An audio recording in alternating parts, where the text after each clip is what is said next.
That morning at 9:47, my phone buzzed with a message from my husband. "Happy anniversary, babe. I'm stuck at work. Can't wait to celebrate tonight. Love you."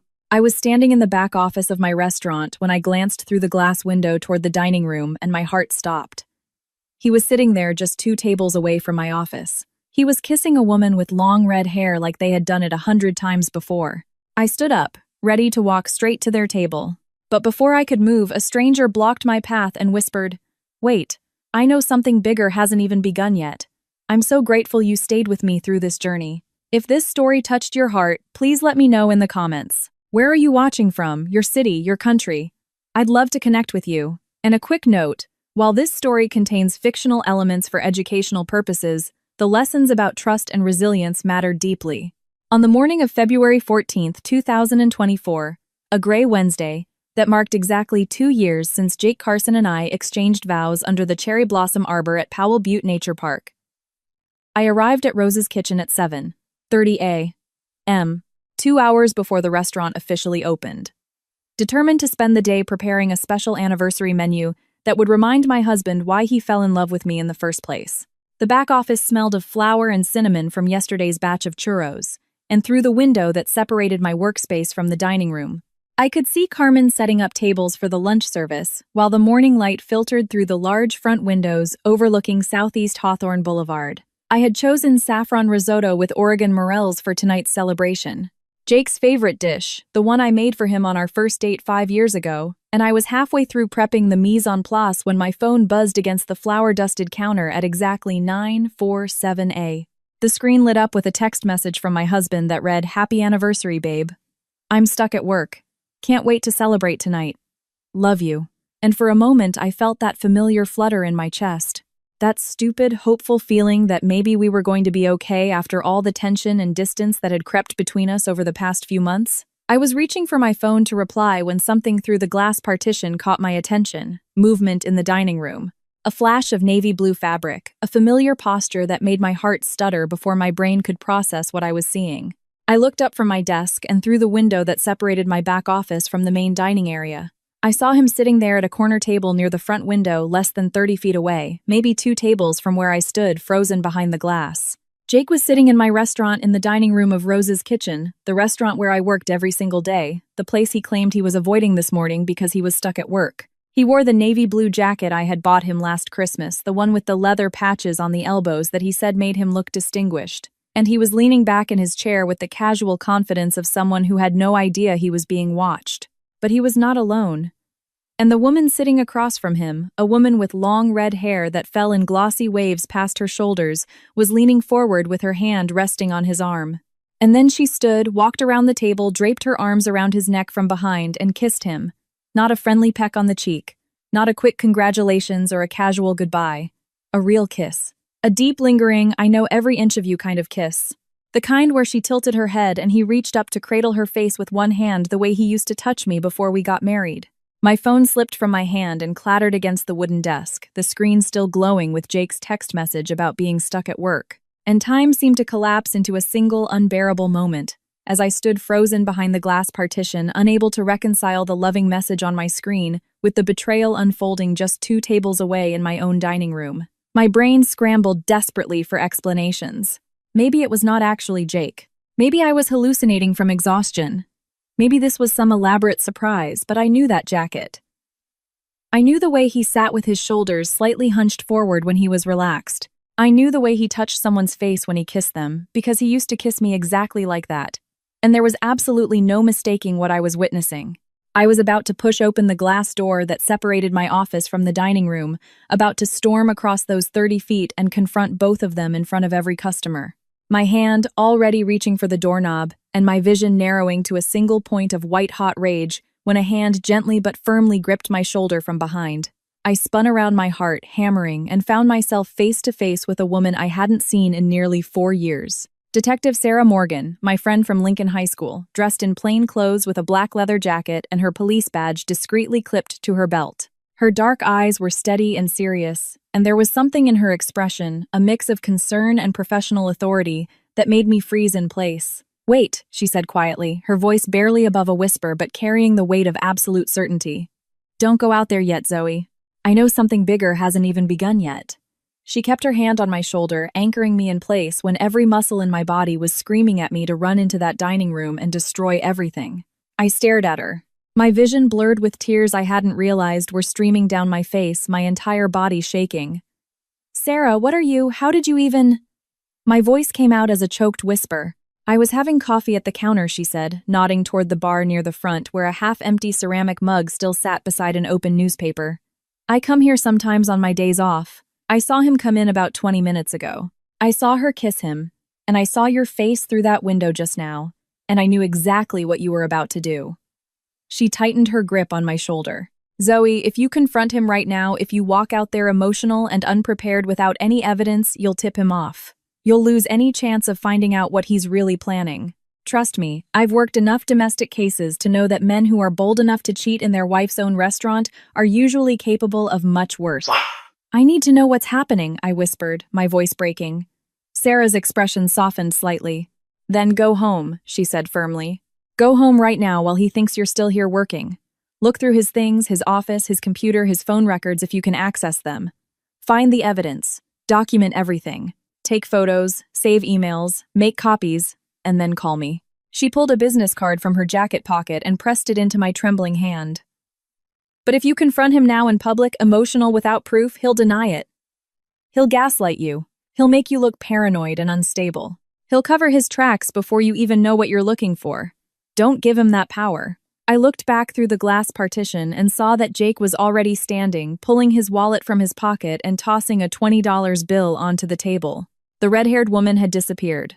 Sarah was right. If I stormed out there now, I would get nothing but denials and excuses.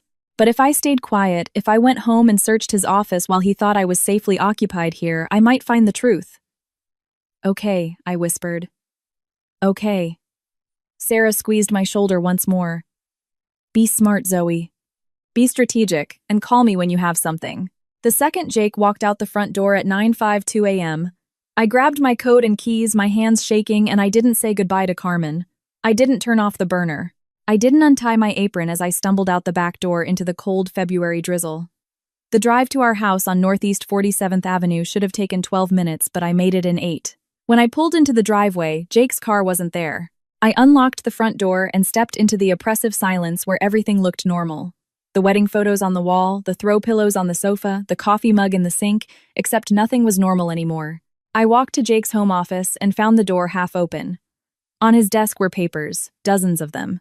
The top document was a petition for dissolution of marriage, Oregon Circuit Court, Multnomah County, listing Jake Michael Carson as petitioner and Zoe Maria Martinez as respondent, completely filled out with his signature in blue ink leaving, only my signature line empty. Beneath it was a business valuation report for Rose's Kitchen showing $2.8 million. I kept flipping. An email from Marcus Brennan, Director of Acquisitions at Cascade Dining Group, dated November 3, 2023. Jake, we're ready to close as soon as you secure the power of attorney. The $2.8 million offer stands. Make sure she's weak enough to sign before the deadline. Once the transfer is complete, we'll wire the funds to your offshore account. Another email dated February 11th confirmed the plan. The red-haired contact will help with the emotional angle. She's on board. At the bottom of the stack, a printed screenshot of text messages and the contact name made my vision narrow. Maya, my sister. The red-haired woman was my sister. February 14th, 2024. Wednesday, 2 p.m. Home office, Jake's desk. The house is too quiet. I've been sitting here for nearly 3 hours staring at those divorce papers, at the appraisal, at Marcus Brennan's emails, waiting for something inside me to make sense of this. Jake hasn't come home. His car isn't in the driveway. He's still out there with her, with Maya. And the longer I sit here, the more I realize I don't know my husband at all, or my sister. The text thread with Maya's name is still on the table, face up, accusing. I kept reading it over and over until the words blurred together, hoping I'd misread, hoping it was a different Maya, some stranger with the same name. But it wasn't. The area code is hers. The contact photo, though blurred, is her profile from 2 Christmases ago, the ugly sweater party we threw together. My little sister, the one I helped raise after Mom died. The one who used to sleep in my bed when thunderstorms scared her. That Maya. I need to know more. I need to know how deep this goes. I pushed myself up from the chair and walked to Jake's office. His laptop is still on the desk, closed the silver Apple logo, catching the gray afternoon light filtering through the blinds. I've never touched his laptop before. He always said it was for work, boring spreadsheets and construction contracts, nothing I'd care about. I believed him. I believed everything. My hands are steadier now than they were this morning. Anger does that, I guess. Burns away, the shock leaves something colder behind. I flip open the laptop. The screen blinks to life. Password prompt glowing. I type in the password I've seen him use 100 times for our Netflix account. Our bank login. Everything Rosa 2022. The year we got married. The year he promised to love and protect me. The screen unlocks. I'm in. The desktop is neat. Organized. A few folders labeled work, taxes, and personal. I click on the email icon. His inbox loads. Hundreds of messages. I scroll, scanning subject lines, looking for anything that stands out. Then I see it. Redeal finalization timeline from Marcus Brennan, Director of Acquisitions, Cascade Dining Group. I click. The email thread opens a chain of messages going back 4 months. October 10th, 2023. Jake, just confirming, once you have power of attorney over Rose's kitchen, we can close within 72 hours. The $2.8 million is ready to wire. Make sure she signs voluntarily. We don't want legal complications. November 3rd, 2023. Update timeline extended to 90 days. Make sure she's weak enough to sign before the deadline. Emotional strain, health issues, whatever it takes. The red-haired contact will help with the emotional angle. She's on board. The red-haired contact. I scroll faster, my pulse hammering in my ears. Another email dated January 22nd, 2024. Confirmed your contact M has agreed to the arrangement. She'll keep Zoe distracted and emotionally vulnerable. Once the POA is signed, you'll transfer the business to us. We'll wire the $2.8 million to your offshore account. Cayman Islands account number 847392. And you're free to start fresh with M in Seattle. Maya's Table opens Q3 2024. Congrats, brother. Maya's Table. I stopped breathing. They're naming a restaurant after her. My sister. The restaurant Jake promised me we'd open together someday. The one we talked about on our honeymoon. The one I sketched floor plans for in the margins of my recipe notebooks. He's giving it to her. He's giving everything to her. I click on another folder. Personal. Inside, there's a subfolder labeled M. I open it. Photos, dozens of them. Jake and Maya at Pike Place Market in Seattle. At Cannon Beach, the same spot where Jake proposed to me 3 years ago. At a hotel bar, her hand on his chest, his lips on her neck. The timestamps go back 18 months. 18 months. They've been doing this for 1.5 years. I feel like I'm drowning. I open the Messages app. The thread with Maya's contact is right there. Unread messages going back weeks. I scroll to the most recent exchange. February 13th, 2024. Yesterday, 1:14, 7 p.m. Maya. Tomorrow's your anniversary with her, right? Are you really going through with it, Jake? Relax, babe. I'll text her something sweet in the morning. Keep her calm. By this time next year, this will all be over. You and me, Maya's Table, and a baby. That's the plan. Maya, I want a baby with you, Jake. Soon. Promise me. Jake, I promise, baby. Soon. I slam the laptop shut so hard the desk rattles. My hands are shaking again, but not from shock this time. From rage. From betrayal so deep it feels like my ribs are cracking open. Maya wants a baby with him. My sister wants to have my husband's child. She wants the life I thought I had. And Jake has been playing us both, promising me forever while stealing my family's legacy. Promising her a future while lying about everything. But there's something else. Something in Marcus Brennan's email that I can't stop thinking about. Make sure she's weak enough to sign before the deadline. Emotional strain, health issues, whatever it takes. Health issues. I've been sick for months now, since November. The nausea, the exhaustion, the stomach cramps that come in waves every morning. I thought it was stress. I thought it was burnout from running the restaurant. But what if it wasn't? What if Jake has been doing something to me? My stomach twists. I run to the bathroom and barely make it to the toilet before I throw up bile burning my throat. When I finally sit back gasping, my vision blurry with tears, I see it on the counter.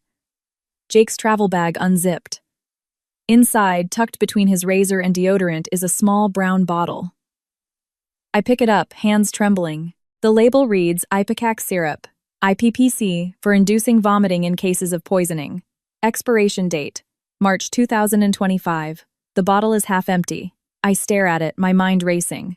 Ipecac. That's what's been making me sick. Jake has been poisoning me. Not enough to kill me, just enough to weaken me. Just enough to make me desperate, exhausted, willing to sign anything to make it stop. Make sure she's weak enough to sign. Oh, my God. I stumble back to the office, the bottle still clutched in my hand, and I open the laptop again. This time I search his browser history. I find it. Searches from 3 months ago. How to induce nausea without detection. Power of attorney requirements, Oregon. Can you contest a business sale if signed under duress? He planned this. He planned all of this.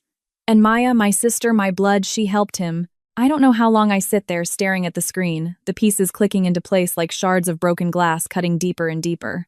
But when I finally close the laptop, when I finally stand up and walk to the window and see the rain streaking down the glass like tears, I'm not crying anymore. I'm not shaking. I'm cold, clear, focused. Jake and Maya think they're going to take everything from me. But they're wrong. Because now I know. And knowledge, as Abuela Rosa used to say, is the sharpest knife in the kitchen. I just need to figure out how to use it. But first I need to know exactly what Jake's been putting in my coffee every morning. And I need proof. February 15th, 2024. Thursday 6:30 a.m. Kitchen our house. I didn't sleep last night. How could I? Every time I closed my eyes, I saw that brown bottle. Ipecac syrup. For inducing vomiting half empty. I lay there in the dark, listening to Jake's breathing beside me, wondering how many mornings he'd stood in this kitchen, smiling at me while he poisoned my coffee. He came home late last night after 11. I heard his keys in the door, his footsteps on the stairs, the creak of the bedroom floor as he undressed in the dark. I kept my eyes shut, my breathing slow and steady, pretending to be asleep. He slid into bed beside me like nothing had happened, like he hadn't just spent the day with my sister, like he wasn't planning to steal everything I have. I wanted to scream. I wanted to grab that bottle and throw it in his face and demand answers. But I didn't, because if I want to stop him, I need to be smarter than he is. I need proof. So this morning when the alarm goes off at 6:30, I get up. I go through the motions. I brush my teeth. I pull my hair into a ponytail. I put on the same worn Portland Trail Blazers hoodie I wear every morning. I walk into the kitchen like it's any other Thursday. Jake's already there, standing at the counter in his gray t-shirt and sweatpants, the coffee maker hissing and spitting steam. He turns when he hears me and he smiles. That same easy, warm smile I fell in love with 5 years ago. "Morning, babe," he says, like he didn't just spend yesterday planning my destruction. "Morning," I say, my voice steady. I lean against the doorframe, arms crossed, watching him. He reaches for the 2 ceramic mugs on the counter, the ones we got at that farmer's market in Hood River, the ones with the little painted strawberries on the sides. He pours coffee into both. Steam rises in lazy curls. Then he turns toward the fridge, pulling out the almond milk I like, but as he does, his other hand slips into the pocket of his sweatpants. Just for a second, just long enough to pull out something small. A vial brown glass, the same bottle I found yesterday. My stomach clenches, but I don't move. I don't let my face change. I just watch. He unscrews the cap with one hand, tilting it over my mug. A few drops clear liquid disappearing into the dark coffee. Then he screws the cap back on, slips the bottle into his pocket, and turns around, reaching for the almond milk again like nothing happened. The whole thing takes maybe 5 seconds. If I hadn't been watching, I would have missed it. He stirs both mugs with a spoon, the metal clinking softly against ceramic. And then he walks over to me, holding out my mug with that same smile. "Here you go, babe. Extra almond milk, just how you like it." I take the mug from him, my fingers brushing his. My hands don't shake. I don't let them. "Thanks," I say. I bring the mug to my lips, pretending to take a sip. The smell hits me first. Coffee bitter and sharp, but underneath it something else. Something chemical. Something wrong. I let the liquid touch my lips just barely. Then lower the mug. Perfect, I lie. Jake leans against the counter, sipping his own coffee, scrolling through his phone, probably texting Maya, probably planning their next move. I watch him over the rim of my mug, pretending to drink, and I feel something harden inside me. This man I married, this man I trusted with everything, has been poisoning me every morning for 3 months. I think back to November. That's when it started. The nausea, the exhaustion, the stomach cramps that would hit me out of nowhere. So bad I'd have to sit down in the middle of service at the restaurant, bent over trying not to throw up in front of the customers. I thought I was sick. I thought it was stress, or maybe an ulcer or food poisoning that just wouldn't quit. I went to the doctor twice. They ran tests, found nothing. Probably anxiety, they said. Try to relax. And the whole time it was Jake, slowly, carefully, methodically making me sick weak enough to sign. You okay? Jake's voice pulls me back. He's looking at me now, his head tilted, concern in his eyes. Fake concern. You look tired. I'm fine, I say. Just didn't sleep well. You've been saying that a lot lately, he says, setting down his mug. He steps closer, reaching out to brush a strand of hair behind my ear. His touch makes my skin crawl. Maybe you should take a day off. Let Carmen handle the restaurant. You need rest. Rest so I'll be weaker. So I'll be easier to control. Maybe, I say, forcing a smile. I'll think about it. He kisses my forehead. Soft, gentle, the same way he kissed me on our wedding day. I love you, Zoe, he says. And for a split second, I almost believe him. Almost. Then he grabs his keys off the counter and heads toward the door. I've got an early meeting. I'll see you tonight. Okay. Okay, I say. The door closes behind him. I wait until I hear his car pull out of the driveway. Then I move. I grab a small glass jar from the cabinet, one of the ones I use for storing spices, and I pour the rest of my coffee into it. Every last drop. I screw the lid on tight, wipe the outside clean, and tuck it into my purse. Then I dump the rest of Jake's coffee down the sink, rinse both mugs, and put them in the dishwasher. I stand there for a moment, gripping the edge of the counter, breathing hard. My hands are shaking now. Not from fear, from rage. 3 months. He's been doing this for 3 months. And I didn't know. I didn't see it. But I see it now. And I'm going to prove it. I grab my phone and search for medical labs near me. Providence Medical Lab. 4.7 stars. Open at 8. I can be there in 20 minutes. I type out a text to Carmen. Can you open the restaurant today? I have a doctor's appointment. I'll be in by noon. She replies immediately. Of course, hun. Everything okay? I stare at the message. No, nothing is okay, but it will be. Yeah, I type back. Just a checkup. I slip my phone into my pocket, grab my purse with the coffee sample inside, and head for the door. If Jake's been poisoning me, I need to know exactly what he's been using. And I need proof. Legal proof. The kind that'll hold up in court. Because this isn't just about me anymore. This is about Rose's kitchen, about my grandmother's legacy, about everything Jake and Maya are trying to steal. And I'm not going to let them. It's Friday morning, February 16th, just past 1015, when I pull into the parking lot of Providence Medical Lab on Northeast Gleason Street in Portland. I've been sitting in my car for 5 minutes now, engine off hands, gripping the steering wheel, staring at the glass doors of the clinic like they might swallow me whole. In my purse, tucked inside a brown paper bag, is the glass jar with yesterday's coffee. The coffee Jake made me. The coffee I watched him poison. I told Carmen I needed to run a quick errand before coming into the restaurant. Something about checking inventory at a supplier across town. She didn't ask questions. Carmen never does. She just said, "Take your time, hun," and I loved her for it. I didn't sleep again last night. I lay in bed next to Jake, listening to him breathe, wondering how someone could sleep so peacefully after doing what he's done. After plotting with my sister to destroy me. After spending 3 months slowly poisoning me every single morning. This morning he made coffee again. Same routine, same smile, same kiss on the forehead before he left for his meeting. I didn't drink it. I poured it down the sink the second he walked out the door. And for the first time in weeks, I didn't feel nauseous by 900 a.m. No cramps, no dizziness, nothing. That's when I knew for sure. It's the coffee. It's always been the coffee. I grab my purse, take a deep breath, and push open the car door. The air outside is cold and damp. Typical February, in Portland. The kind of weather that seeps into your bones. I walk across the parking lot through the automatic glass doors and into the waiting room. It's clean, sterile, the smell of antiseptic and lavender air freshener mixing in a way that makes my stomach turn. A receptionist behind a plexiglass window looks up from her computer and smiles. Good morning. How can I help you? I need to see someone about a toxicology test. I say, keeping my voice steady for a beverage sample. Her smile falters just a little. One moment, please. She picks up the phone, murmurs something I can't hear, and then nods. Doctor, Bennett will be with you shortly. Please have a seat. I sit in one of the plastic chairs near the window, my purse clutched in my lap, the jar inside, feeling heavier than it should.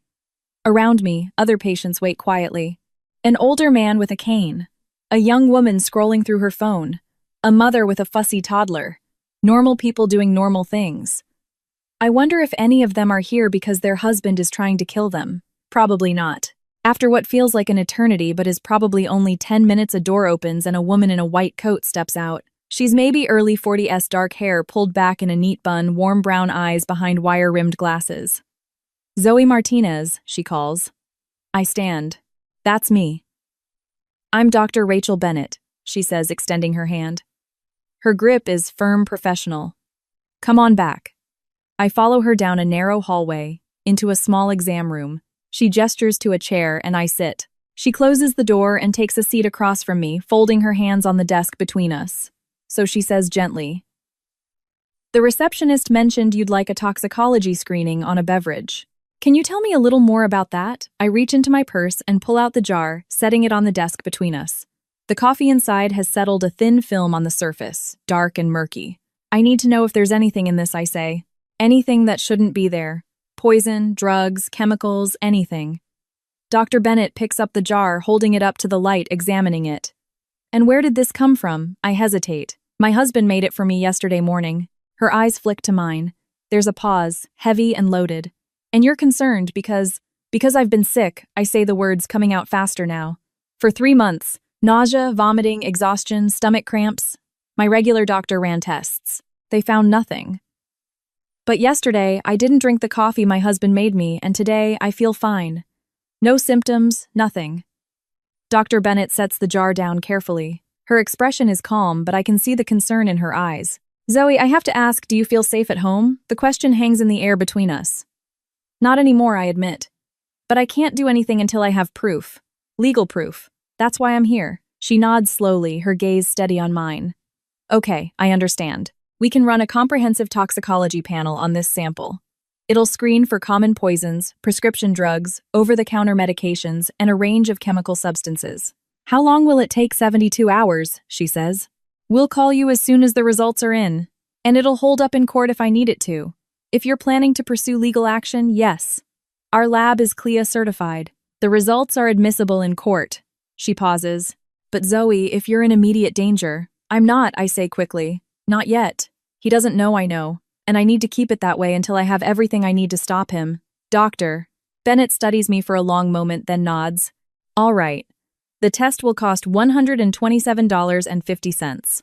We can bill your insurance if... No, I say, pulling out my wallet.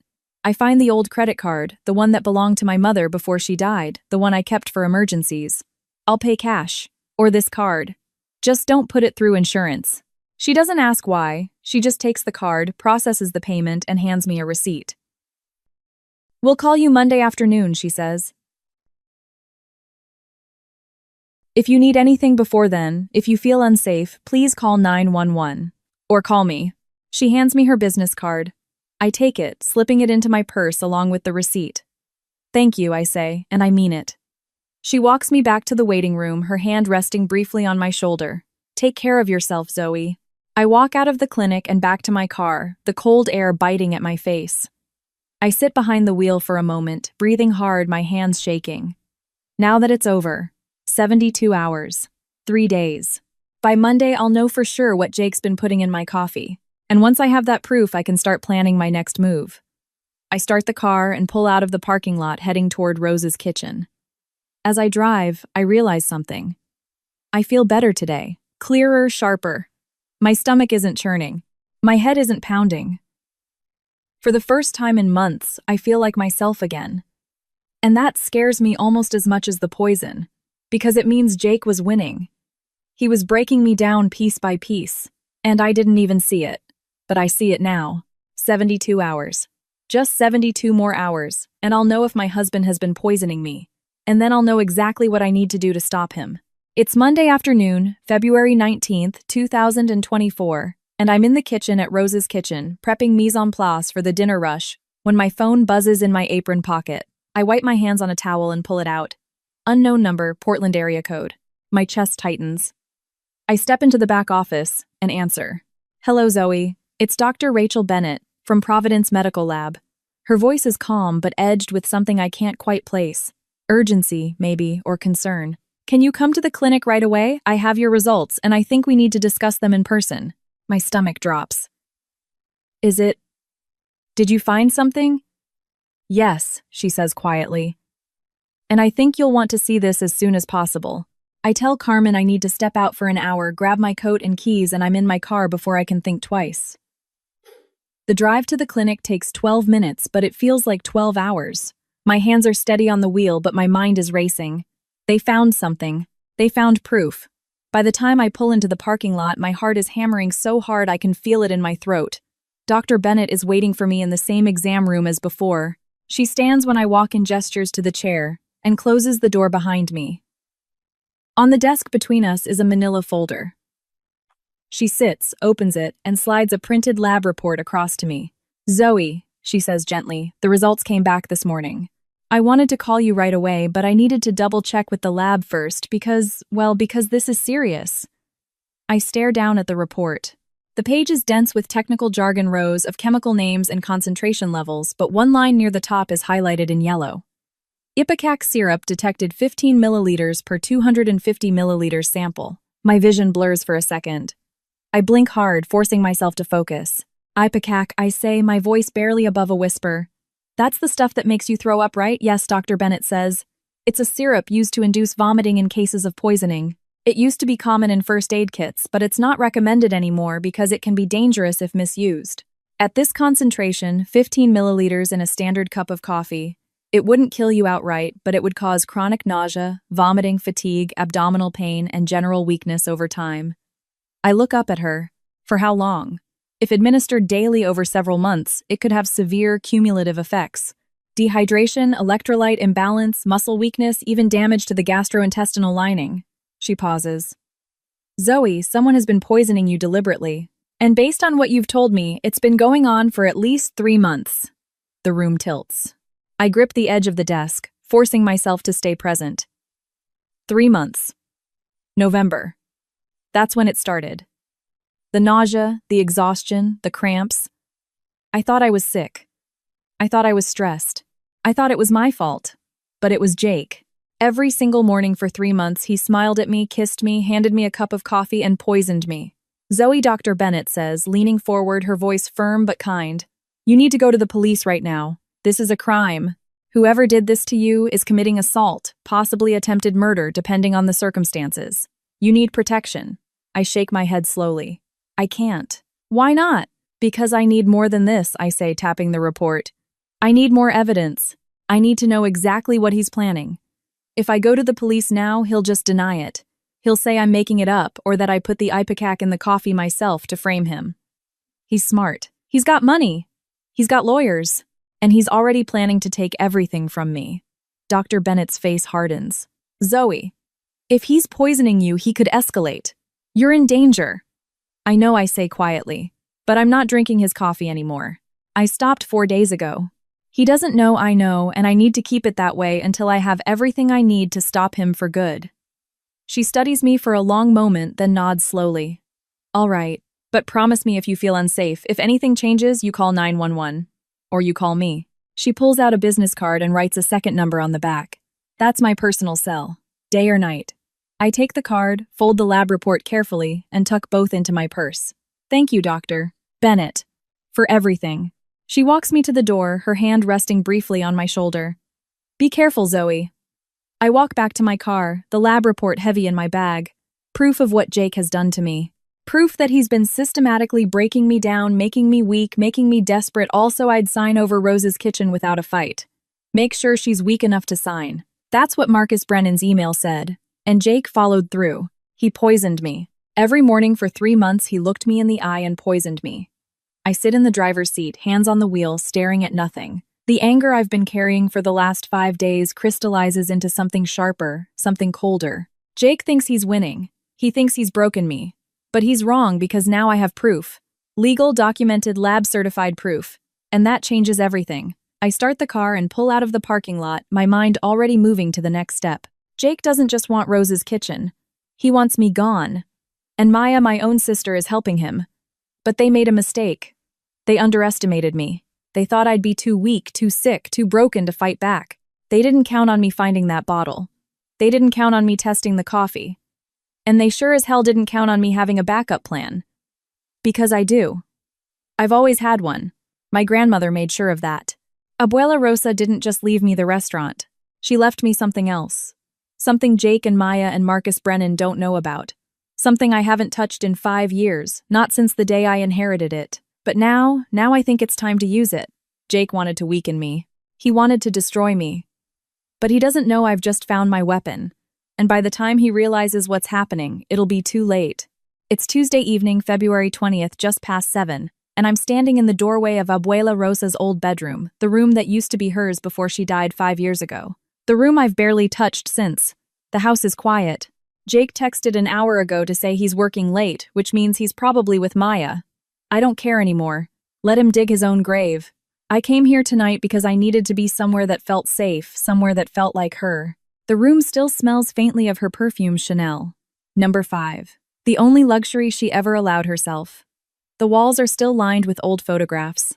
Rose's kitchen in its early days, a tiny storefront on Division Street. Abuela in her apron, flower on her cheeks, smiling at the camera. Me as a little girl standing on a step stool beside her, learning how to knead dough. I miss her. God, I miss her. She would know what to do. She always knew. I walked to the old wooden dresser in the corner, the one she bought at a garage sale in 1979, and refinished herself. On top of it, in a place of honor, is her recipe book, not the typed printed cookbook she sold at the restaurant. This one is older, more sacred. A leather-bound journal 45 years old, the cover worn soft and brown from decades of use. Every recipe she ever perfected is in here, handwritten in her careful slanted script. Mole negro tamales de rajas, pozole rojo. I've looked through this book 100 times since she died, but I've never been able to bring myself to cook from it. It feels too much like losing her all over again. Tonight, though, I reach for it. I don't know why. Maybe because I need to feel close to her. Maybe because I need to remember that I come from someone strong. I lift the book carefully, cradling it in both hands, and sit down on the edge of the bed. The leather cover is cracked along the spine, the stitching frayed. As I turn it over in my hands, a corner of the front cover catches on my sleeve and I hear a soft tearing sound. My heart jumps. No, no, no. I look closer. The leather along the inside edge of the cover has peeled away slightly, revealing something underneath. Not the cardboard backing I expected. Paper. I set the book down on my lap and carefully peel back the damaged leather. Beneath it, tucked into a hidden pocket between the cover and the spine, are 3 folded pieces of paper. My hands are shaking as I pull them out. The first is a letter handwritten in blue ink. Abuela's handwriting. I unfold it carefully, smoothing the creases and start to read. My dearest granddaughter Zoe, if you are reading this, it means I am gone. And it means someone has betrayed you. I always knew this day might come. Your grandfather and I built Rose's kitchen with our hands, our sweat, our love. But we also built it with sacrifice. And I know that sacrifice makes people jealous, greedy, dangerous. So, I made a plan. A plan to protect you, even after I am no longer here to do it myself. There is a trust fund, Minita, $850,000. It is held at Wells Fargo Bank under my name, managed by my attorney Benjamin Hartley. He's been my friend for 40 years, and I trust him with my life. With your life. The fund was created with one condition. It can only be accessed if there is proof that someone is trying to steal Rose's kitchen from you. If you have found this letter, I believe you have that proof. Call Benjamin. Show him what you have found. He will help you activate the trust. Use the money to protect yourself, to protect the restaurant, to fight back. This is your weapon, Zoe. Use it wisely. I love you, mi nieta. Always and forever. Abuela Rosa. The letter blurs in front of me. I'm crying, tears spilling hot and fast down my cheeks, and I don't try to stop them. She knew. She knew this could happen. She knew I might need help, and she made sure I'd have it. Even from beyond the grave, she's still protecting me. I wipe my eyes and unfold the second piece of paper.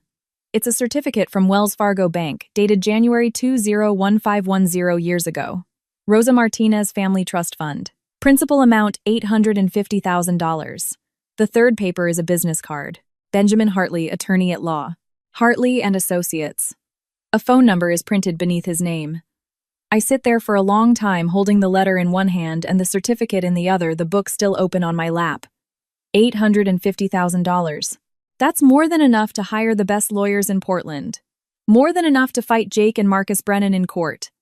More than enough to protect Rose's kitchen and everything Abuela built. But more than that, it's proof that she believed in me, that she trusted me to carry on her legacy, that she knew I'd fight. I fold the letter carefully and tuck it back into the book, along with the certificate and the business card. Then I walk to the window and look out at the street below. The streetlights are just starting to flicker on, casting long shadows across the pavement. Somewhere out there Jake is with Maya, thinking he's won, thinking I'm too weak, too broken, too scared to stop him. But he's wrong. Abuela gave me the weapon. Now I just need to learn how to use it. Tomorrow, I'll call Benjamin Hartley. I'll show him the lab report, the emails, the divorce papers. I'll show him everything. And then I'll activate the trust, and then I'll start fighting back. It's Wednesday afternoon, February 21st, just past 3:00, when I step through the glass doors of Hartley & Associates on 3rd Avenue in downtown Portland. The building is old, pre-war brick, with high ceilings and crown molding, the kind of place that smells like polished wood and old law books. A silver-haired receptionist looks up and smiles. "You must be Zoe Martinez. Mr. Hartley is expecting you." She leads me down a narrow hallway lined with framed diplomas and black and white photographs of Portland from decades ago. My heart is pounding. I called this morning, barely able to get the words out. My name is Zoe Martinez. My grandmother was Rosa Martinez. I need to see Benjamin Hartley. It's urgent.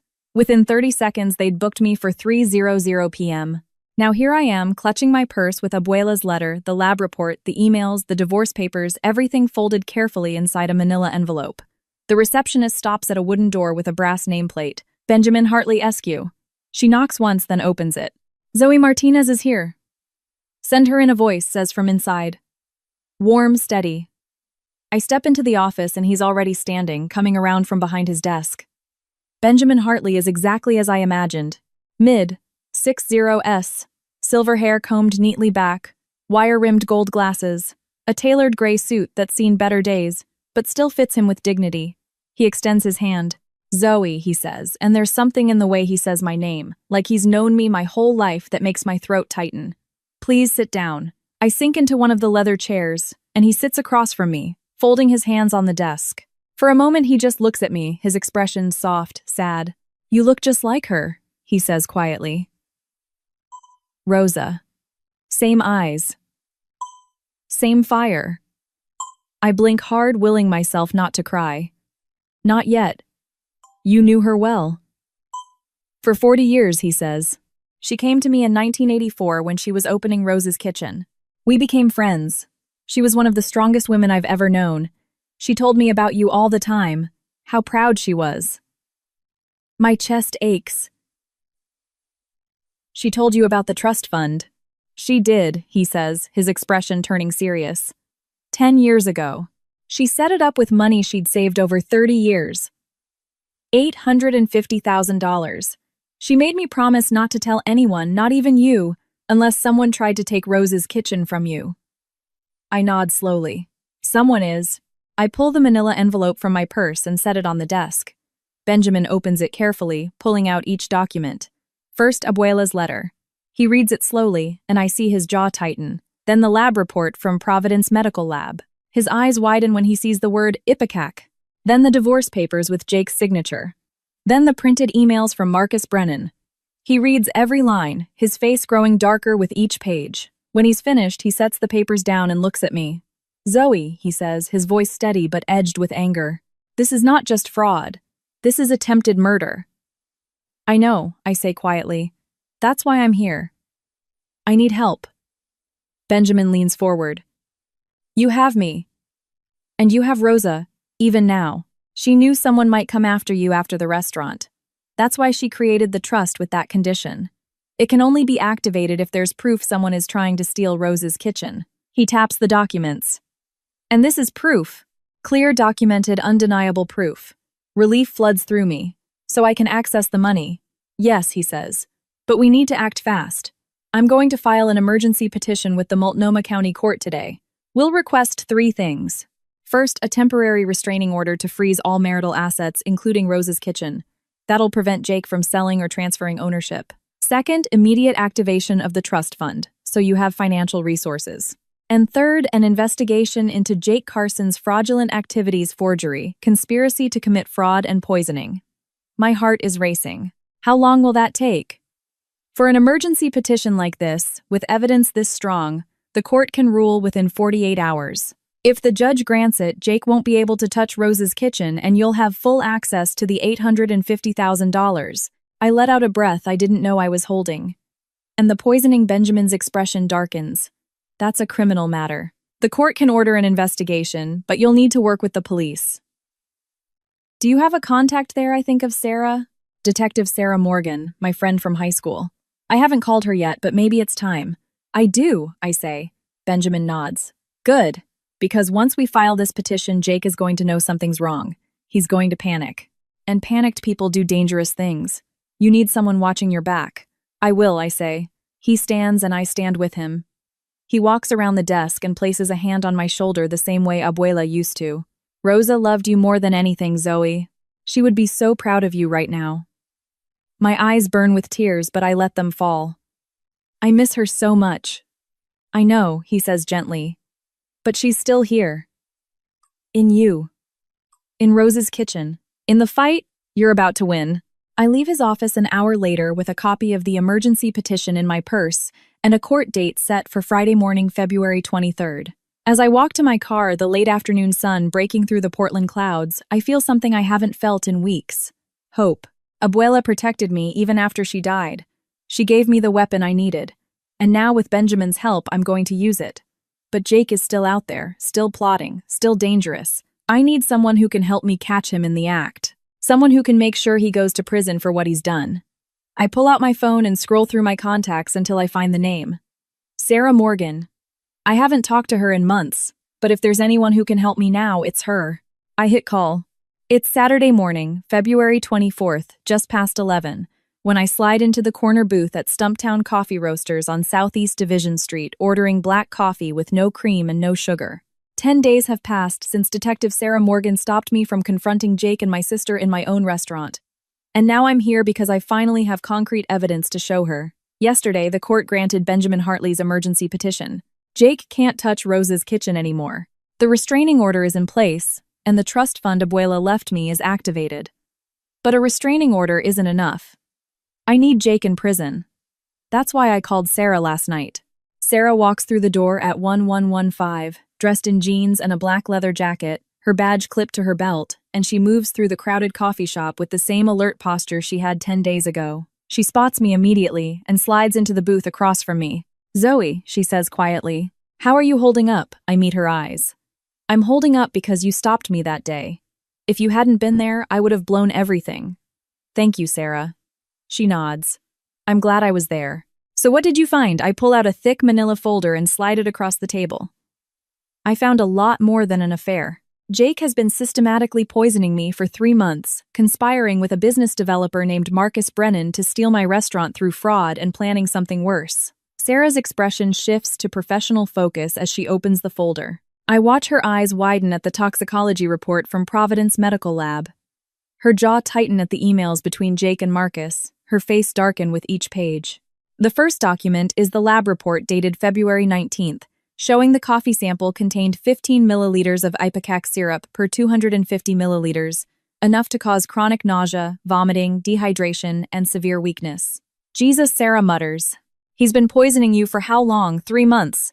November through February. Every morning he made me coffee and put ipecac in it. I thought I was sick.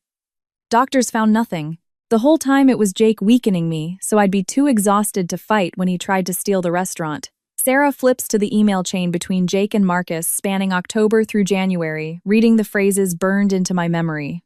Make sure she's weak enough to sign before the deadline. The ipecac is working. She's losing weight and barely has energy. Once the POA is signed, we'll wire the $2.8 million to your offshore account. She sets the papers down and looks at me with fury. This is attempted murder. Poisoning someone to coerce them is aggravated assault at minimum. We could be looking at attempted homicide. She taps Marcus's email. and Marcus Brennan is going down as an accessory. Conspiracy, financial exploitation. Serious prison time. There's more, I say, pulling out the divorce petition, the business valuation showing $2. $8 million, and the photographs from the private investigator showing Jake and Maya at the Marriott at restaurants at Cannon Beach.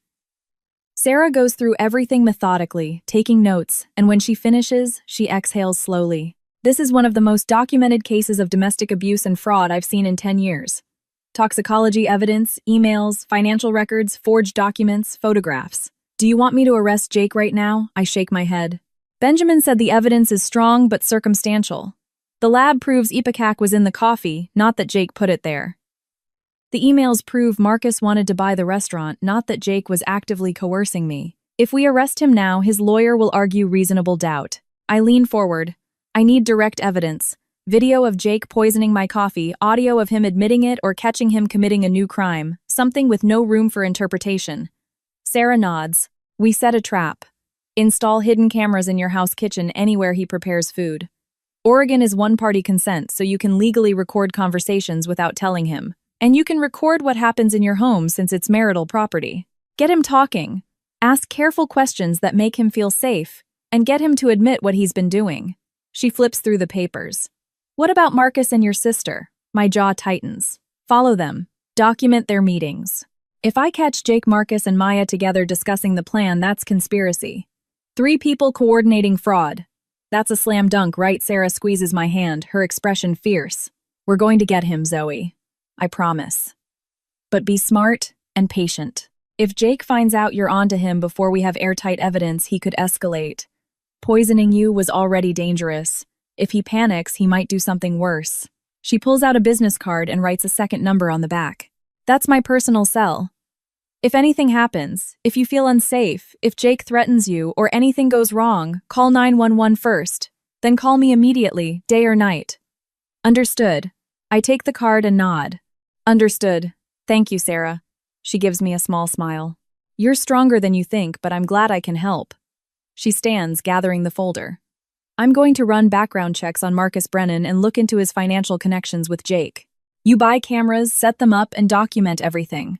We're building a case. When we're done, Jake Carson is going to spend a very long time in prison.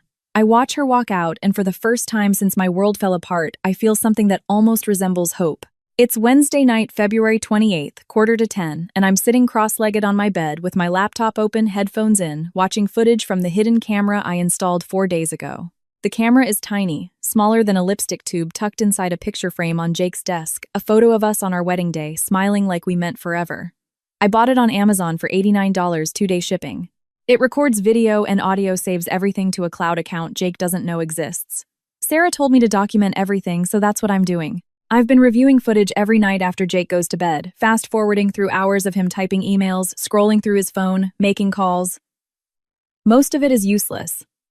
But tonight, I find something.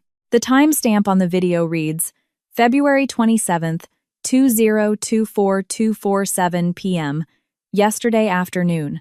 I was at Rose's kitchen prepping for the dinner service. Jake is alone in his office, sitting at his desk, phone pressed to his ear. I turn up the volume. His voice comes through clearly. Rick, it's Jake Carson.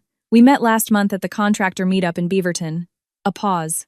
A man's voice on the other end, muffled but audible. Yeah, I remember. What's up? I need you to do a job for me, Jake says, leaning back in his chair. At a restaurant, Rose's Kitchen, 428 Southeast Hawthorne Boulevard. Okay.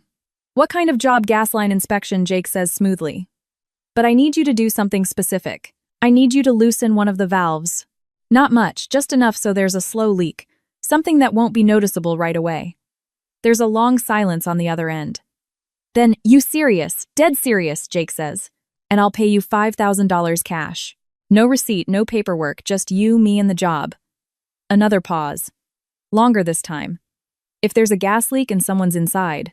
That's the point, Jake interrupts his voice, cold calm like he's ordering takeout. I need you to do this on the night of October 28th around 8:00 p.m. I'll make sure she's there alone in the kitchen after closing. My blood turns to ice. She, Rick says. Who's she? My wife, Jake says. And I need to make sure she doesn't walk out. I hit pause. My hands are shaking so badly I nearly drop the laptop. I rewind 10 seconds. Play it again. I need to make sure she doesn't walk out.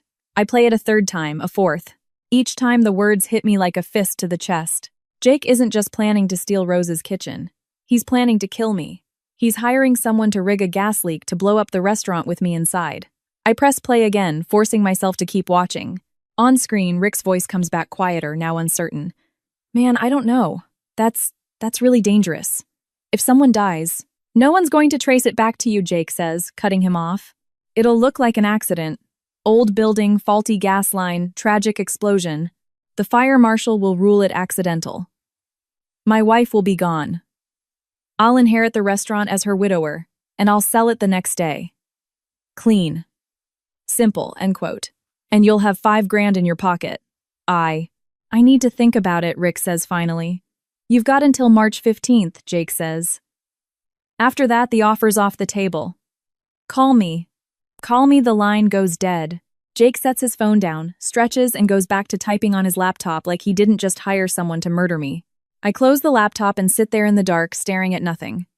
October 28th. That's 8 months from now. 8 months Jake has been planning this.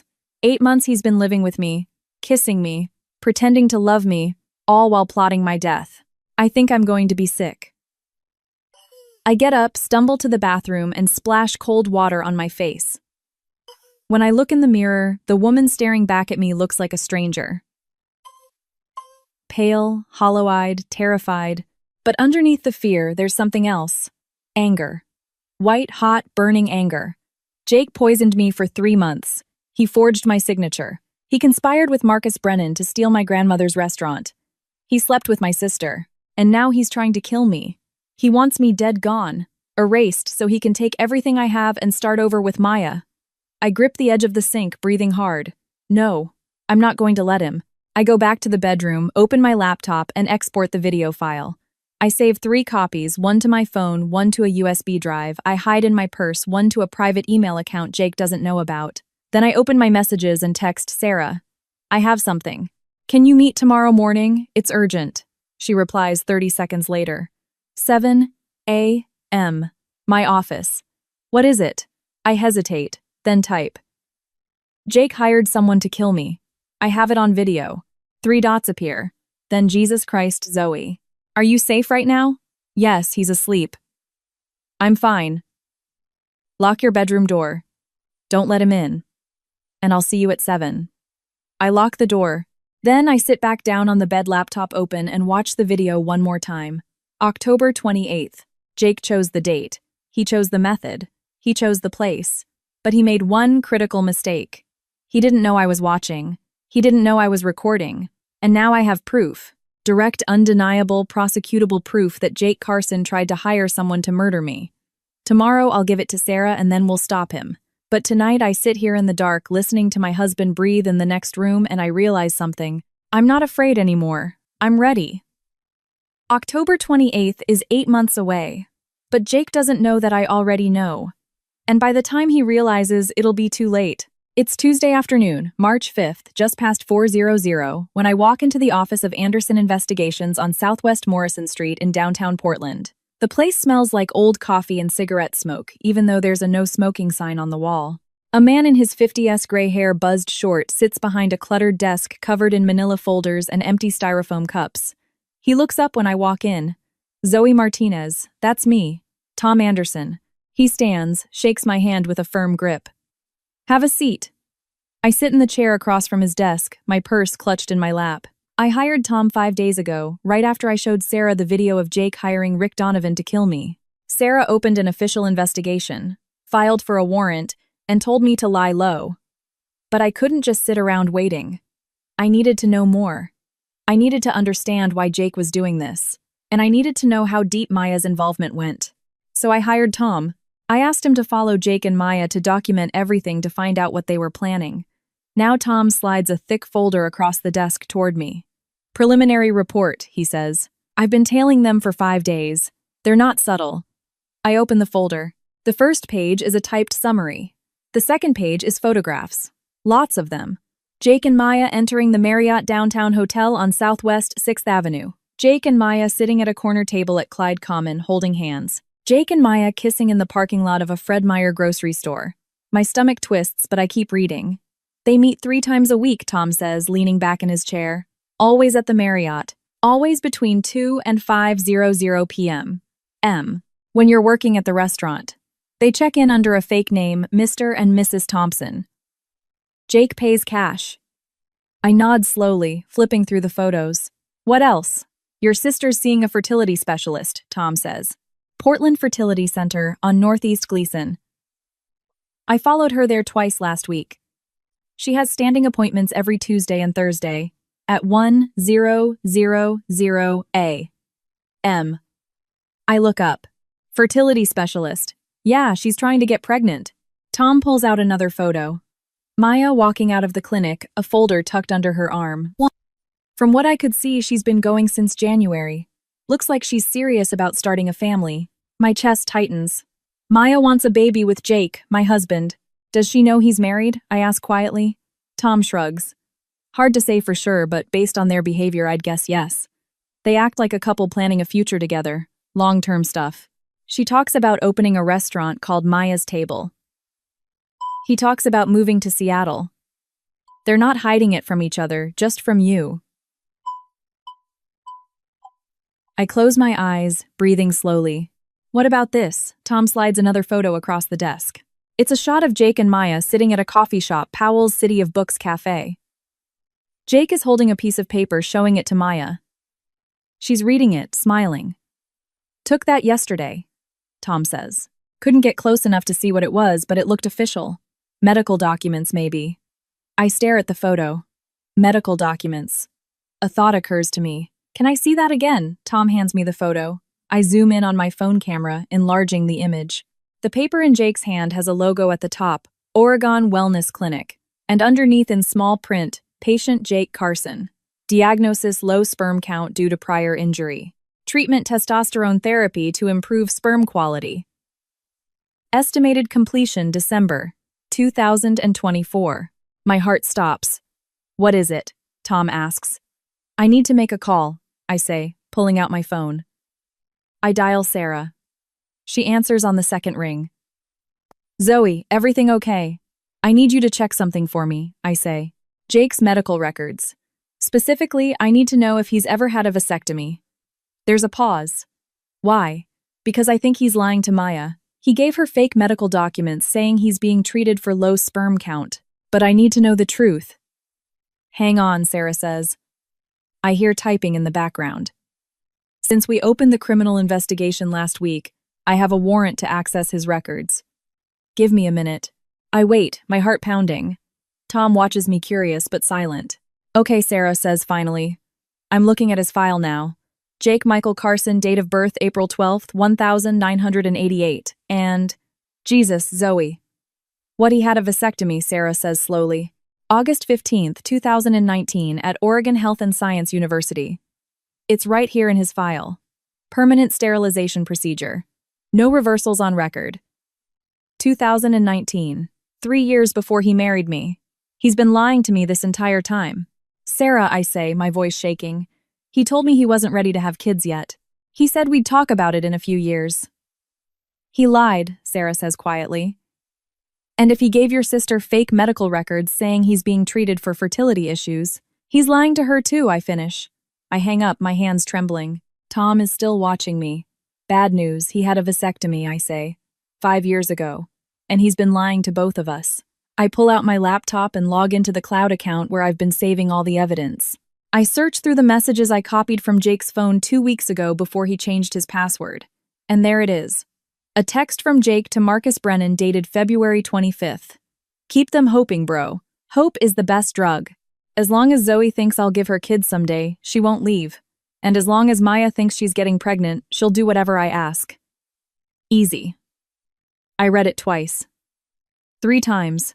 My vision blurs with tears. Jake doesn't love me. He doesn't love Maya. He doesn't love anyone. He's been using both of us, stringing us along with promises he never intended to keep, poisoning me so I'd be too weak to fight when he stole Rose's kitchen, lying to Maya about having a future together so she'd help him, and all the while he's been planning to kill me, inherit the restaurant, sell it, and disappear with the money. Maya is a pawn just like me. The difference is, she doesn't know it yet. I close the laptop and look at Tom. Can you keep following them? As long as you're paying, I'll keep watching. Good, I say. I need everything. Photos, recordings, locations, times, everything. You got it. I leave Tom's office with the folder tucked under my arm and a terrible hollow ache in my chest. Jake doesn't love anyone. He only loves money and power and control. And Maya, my own sister, the girl I used to read bedtime stories to, the one who used to braid my hair, is just another pawn in his game. Part of me wants to warn her, to tell her she's being used. But another part of me, the part that remembers her kissing my husband, laughing about Maya's table, texting him about having his baby, that part thinks she deserves to find out the hard way. Jake lied to both of us, but only one of us knows the truth now. And I'm going to use that. It's been 7.5 months since I found the video of Jake hiring Rick Donovan to kill me. 7 months since I sat in Detective Sarah Morgan's office and showed her the footage of my husband planning to blow up Rose's kitchen with me inside. 7 months of planning, waiting, gathering evidence, and preparing for this moment. After I gave Sarah the video back in March, we made a plan. A long one. Sarah wanted to arrest Jake immediately, but I convinced her to wait. If we arrested him too soon, he'd get a good lawyer claim he never intended to go through with it. Say it was just talk. But if we waited, if we let him think his plan was working, if we caught him at the scene expecting me to die, we'd have him cold. Conspiracy, attempted murder, no wiggle room. So we waited. Sarah opened an official investigation. She got warrants. She tracked Rick Donovan, interviewed him secretly. Rick confessed everything. Jake paid him $5,000 cash to loosen the gas valve at Rose's kitchen. Rick was supposed to do it 3 days before October 28th, then disappear. Jake would make sure I was alone in the kitchen that night. The gas would leak. I'd light the stove. Boom. Accidental explosion. Tragic widow inherits restaurant. Sells it. Walks away clean. Except I know. And now, 3 days before October 28th, it's time to make sure the plan doesn't work. It's Friday afternoon, October 25th, just past 2:00, and I'm standing in the kitchen of Rose's kitchen with my phone pressed to my ear. Oregon Natural Gas Customer Service. This is Brenda speaking. How can I help you today? Hi, I say, keeping my voice calm. I'm calling from Rose's kitchen on Southeast Hawthorne Boulevard. I think we might have a gas leak. I've been smelling gas near the stove for the last 2 days. Okay, ma'am. We take that very seriously. I'm going to send a technician out right away. Can you confirm the address 428 Southeast Hawthorne Boulevard, Portland?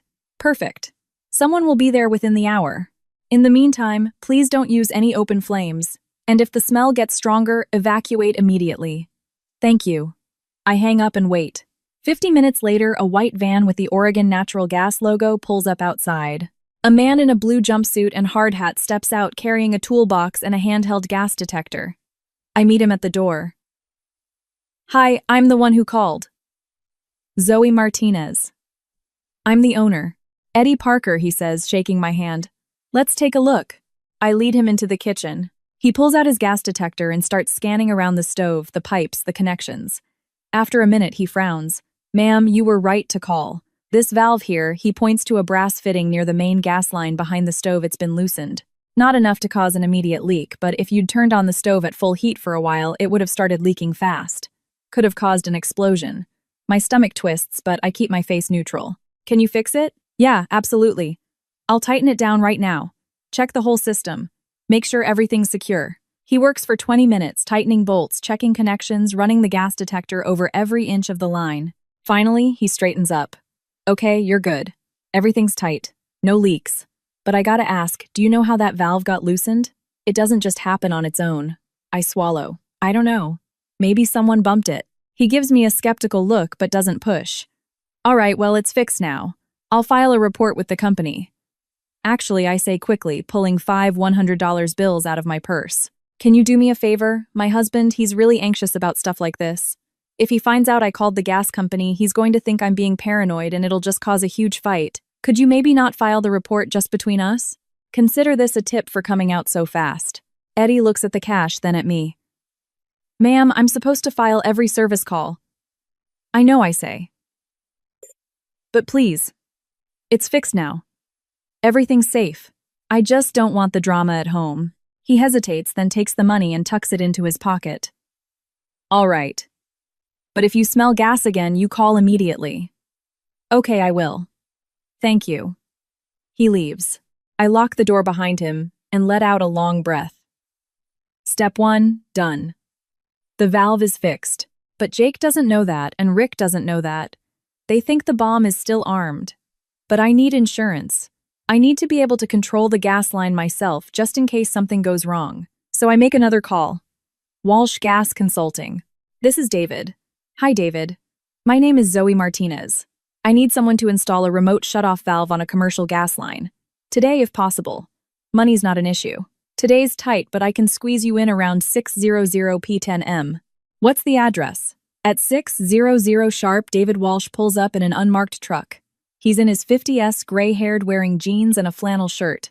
Retired gas engineer. Sarah recommended him. Discreet professional. I let him in through the back door. Show me the line, he says. I take him to the kitchen. He examines the main gas shutoff valve, the connections, the pipes. You want a remote valve installed here? Yes. Something I can control from my phone so I can shut off the gas from anywhere. He raises an eyebrow. You in some kind of trouble. Let's just say I need to be able to control my own building. He nods slowly. Fair enough. I can install a smart valve with a cellular connection. You'll be able to shut it off from an app on your phone. Takes about 2 hours.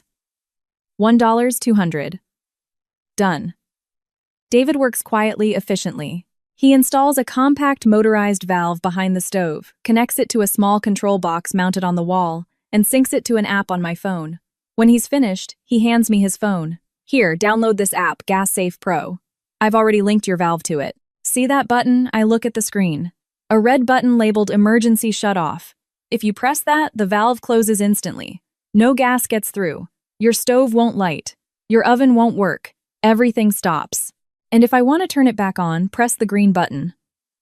But I'd recommend doing it manually at the valve for safety. Perfect. I hand him $1.200 cash from the trust fund. He pockets it, nods, and leaves without another word. I stand alone in the kitchen, my phone in my hand, staring at the app. One button. That's all it takes. I test it. I press the red button. The valve clicks shut. I press the green button. It clicks open. I do it 3 more times just to be sure. It works. I buy a handheld gas detector online. 2-day shipping arrives Sunday, and tuck my phone back into my pocket. The kitchen is safe. The valve is under my control. And Jake has no idea. I walk to the front window and look out at the street. The sun is setting, casting long orange shadows across the pavement. In 3 days, Jake will walk through that door expecting me to die. Expecting the restaurant to explode. Expecting to inherit everything and walk away clean. But he's wrong. October 28th won't be the day I die. It'll be the day Jake Carson gets caught, and I'll be the one holding the match. It's Sunday evening, October 27th, 7:30, and I'm sitting alone in the back office of Rose's kitchen, with my phone in my hand and a knot in my stomach. Tomorrow is October 28th. Tomorrow is the day Jake planned to kill me. Tomorrow is the day everything ends. The restaurant is closed on Sundays, so the dining room is dark and quiet. I can hear the hum of the refrigerator in the kitchen, the faint ticking of the old wall clock Abuela hung up 30 years ago. Outside, the rain is coming down hard, drumming against the windows like 1,000 tiny fists. I open the Text Now app on my phone, the one I downloaded yesterday, the one that gives you a burner number that can't be traced back to you. I've used it before to text Sarah when I needed to stay off Jake's radar. Tonight I'm using it for something else. I'm using it to bait my sister.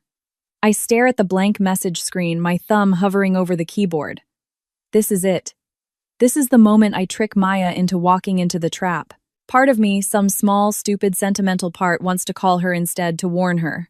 To tell her Jake is using her lying to her, planning to throw her away the second he doesn't need her anymore. To tell her I know about the vasectomy, the fake medical records, the text messages where Jake laughs about keeping them hoping. But I can't. Because Maya made her choice. She chose Jake. She chose to sleep with my husband. She chose to help him steal Rose's kitchen. And tomorrow night she's going to face the consequences. I take a deep breath and start typing. The message has to sound exactly like Jake. Not too formal, not too careful, just the right mix of confidence and urgency. I've been reading his texts for months. I know how he talks. I type, Babe, Zoe's throwing a last-minute anniversary party tomorrow night, Oct 28, 8 p.m. at Rose's to win me back. She invited my mom and a bunch of our friends to guilt-trip me into staying. It's actually perfect. With all those people there, the accident will look even more real and no one will suspect a thing. Just show up like a normal guest. Be polite to Zoe. And when it happens after everyone leaves around 10 p.m., we'll both have alibis because we were in the middle of a crowd. Don't call me back. Zoe's been watching me like a hawk. Trust me, baby. After tomorrow night, we're free. I love you. I read it 3 times. 4 times. Making sure every word sounds like him. Making sure the logic holds. Making sure Maya will believe it. Then I hit send. The message goes through. Delivered. I set my phone down on the desk and stare at it, my heart pounding. What if she doesn't believe it? What if she calls Jake to check? What if she doesn't show up? I check the time. 7:34 p.m. I wait. 1 minute. 2 minutes. 5 minutes. My phone buzzes. I grab it so fast I almost drop it. A reply from Maya. Okay, babe. I'll be there. After tomorrow, we'll have everything right. I stare at the message and something inside me cracks. After tomorrow, we'll have everything. She really believes it. She really thinks Jake loves her. That he's going to leave me for her. That they're going to open Maya's table together and live happily ever after with the money from selling Rose's Kitchen. She has no idea Jake had a vasectomy 5 years ago. She has no idea he's been lying to her about having a baby. She has no idea that the second he gets what he wants, he'll disappear and leave her with nothing. Or worse, he'll blame everything on her. I type back, still pretending to be Jake. We'll have everything, baby. I promise. See you tomorrow. Wear something nice. And remember, act surprised when you walk in. Her reply comes instantly. I will. I love you. I close the app, delete the conversation, clear the cache. Then I sit there in the dark office, staring at nothing, and I feel empty. I don't feel triumphant. I don't feel clever. I just feel sad because tomorrow Maya's going to walk into Rose's Kitchen thinking she's about to get everything she's ever wanted, and instead she's going to lose it all. But I can't let that stop me. Not now. Not after everything Jake has done. I stand up, slip my phone into my pocket, and walk to the front window.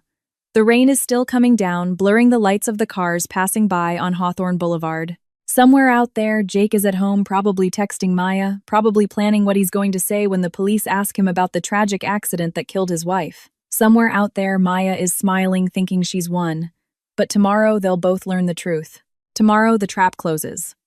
I turn away from the window, lock the office door behind me, and head home. Everything is ready. The gas is under my control. The evidence is saved in 3 places. Sarah knows the plan. The guests are invited. And Maya just confirmed she'll be there. Tomorrow night, October 28th at 8:00 p.m. Everyone I need will be in one room. And when I'm done, Jake Carson and Maya Martinez will both be in handcuffs. Everything is ready. Tomorrow it all ends. It's Monday morning, October 28th, 6:00 sharp when I wake up in my bedroom and reach for my phone. No alarm. I didn't need one.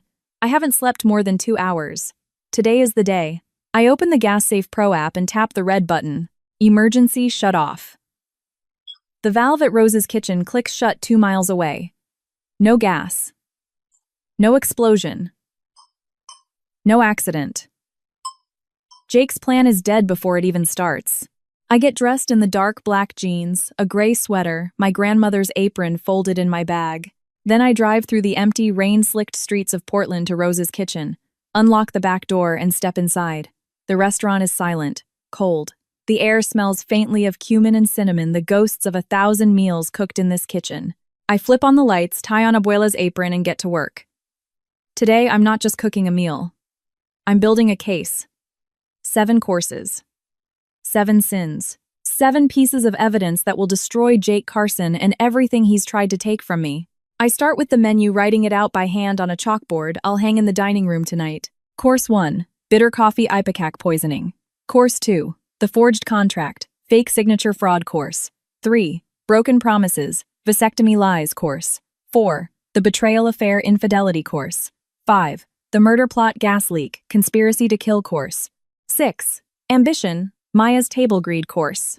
7, the truth, justice reckoning. I stand back and look at it. It's perfect. Cold surgical, exactly what this needs to be. Then I get to work on the food. Course 1 is easy. I brew a pot of coffee, dark, bitter, strong. I pour a single cup and set it on a tray with a printed copy of the lab report from Providence Medical Lab. Ipecac syrup detected 15 milliliters per 250 milliliters sample. This is what Jake gave me every morning for 3 months. This is how he tried to break me. Course 2 is a deconstructed salad, greens vinegar, sharp cheese, served on a plate with a photocopy of the forged business sale contract underneath the glass. My signature faked. $2.8 million. Marcus Brennan's name at the bottom. Course 3 is pan-seared salmon with a lemon reduction. Delicate, beautiful, bitter. I played it next to a printed copy of Jake's vasectomy record from Oregon Health and Science University. Date August Synchesprezeche Doa Minoasprezeche. 3 years before he married me. 5 years before he told Maya he wanted a baby with her. Course 4 is roasted lamb with rosemary and garlic served with a side of printed text messages. Jake and Maya, I love you, babe. After this is over, we'll have everything. Maya's table opens next spring. 18 months of lies plated like an entree. Course 5 is the hardest. I make a dish abuela used to serve at quinceañeras, chile en nogada poblano peppers, stuffed with meat and spices, topped with a white walnut sauce and pomegranate seeds. It's a dish that takes hours, a dish that requires patience, care, love, and I serve it with a printed transcript of the recording from my hidden camera. Jake's voice clear as day. I need you to loosen the valve just enough for a slow leak. I'll make sure she's there alone in the kitchen. Rick Donovan's voice. If someone dies, Jake, no one's going to trace it back to you. Course 6 is a dessert tres leches, cake my grandmother's recipe, the one she taught me when I was 8 years old. I played it with a printed email from Marcus Brennan to Jake. Once the POA is signed, we close on Rose's kitchen wire, the $2.8 million, and you're free to start fresh with M in Seattle. Maya's table opens Q3 2025. Course 7 is just a single piece of dark chocolate on a white plate. No garnish, no explanation. Just the truth, bitter and undeniable. I spend the rest of the morning plating, arranging, photographing each dish so I have backups in case something goes wrong. At noon, Carmen Foster arrives with a van full of equipment, portable electric cooktops, chafing dishes, extra plates. She took half the menu to her restaurant yesterday and finished it there so I wouldn't be overwhelmed. She's the only person besides Sarah who knows what's really happening tonight. You ready for this? She asks, setting a tray of empanadas on the counter. I've been ready since February, I say. She nods, doesn't ask more questions. That's why I love her. By 2:00 p.m., the food is done. I cover everything and store it in the walk-in cooler. Then I move to the dining room. I set up a folding screen at the far end of the room, mount a projector on a tripod plug in my laptop. I test the slideshow I made last week, crime scene photos, email threads, bank statements, the video of Jake hiring Rick Donovan. Everything I need to bury him. At 3:00 p.m., Sarah Morgan stops by. She's in jeans and a bomber jacket off-duty, but I can see the badge clipped to her belt. You good, she asks. I'm good. Jake still doesn't know. He has no idea. She nods. I'll be here at 7:45. I'll sit in the back, act like a guest. If things go sideways, I'm 2 seconds away. They won't go sideways, I say. She looks at me for a long moment, then squeezes my shoulder. Your grandmother would be proud of you. I don't trust myself to speak, so I just nod. At 5:00 p.m., I start setting the tables. 15, place settings, white linens, candles, name cards. I put Jake at the head of the table, Maya to his right, Marcus Brennan to his left. My spot is at the opposite end, facing him the power position. At 6:00 p.m., I hang the chalkboard menu on the wall. 7 courses, 7 sins. At 6:30, I change into a black dress, pin my hair up, put on the silver earrings. Abuela left me. I look in the mirror and barely recognize myself. I look older, harder, ready. At 7:00 p.m., I light the candles. The dining room glows soft and warm like a painting, like a trap. I stand in the doorway and take it all in.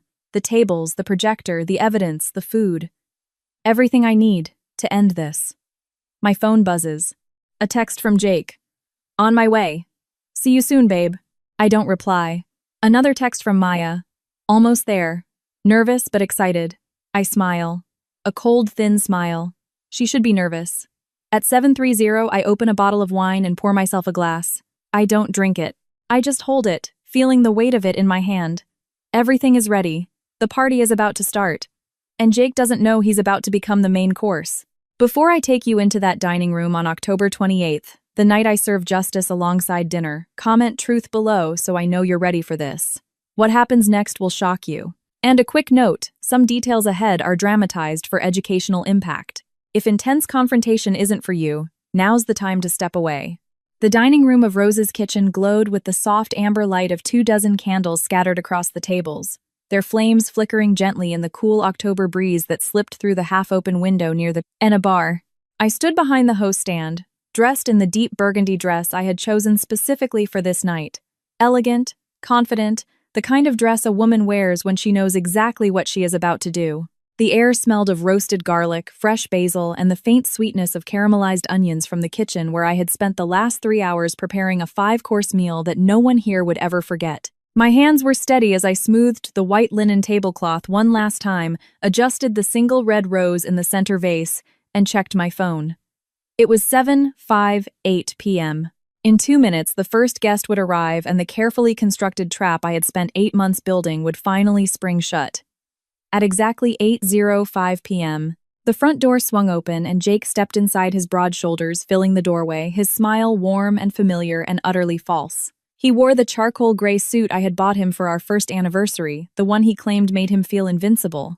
He crossed the room in 3 long strides, pulled me into his arms, and kissed my forehead with the same tenderness he had shown me on our wedding day. "Happy anniversary, sweetheart," he murmured against my hair, his voice low and intimate. I forced myself to smile, to lean into him, to play the role of the adoring wife one last time. "Thank you for being here," I whispered back, my fingers briefly, touching the remote gas shut-off app icon on my phone screen hidden in the pocket of my dress. At 8:10 p.m., Maya walked in, her red hair swept into an elegant updo, her emerald green cocktail dress clinging to her curves in a way that was clearly meant to catch Jake's eye. She paused in the doorway, her gaze sweeping the room with an expression of perfectly calibrated surprise. "Zoe, you invited me," she said, her voice light and airy as though we were old friends who had simply lost touch. "I just thought I'd stop by to say hello." I smiled at her, the kind of smile that held no warmth whatsoever. "Of course I invited you, Maya. Your family, after all." Her eyes flickered toward Jake for the briefest second before she looked away. At 8:15 p.m., Marcus Brennan arrived. His silver hair combed back, his navy blue suit immaculate, his handshake firm and confident as he greeted Jake like an old business partner. "Jake, good to see you," Marcus said smoothly, clapping him on the shoulder. "Zoe, thank you for the invitation. Your grandmother's restaurant has always been legendary in this city." I nodded politely, noting the way Jake's smile tightened just slightly at the corners, the way his eyes followed Marcus to his seat with the wary calculation of a predator assessing a rival.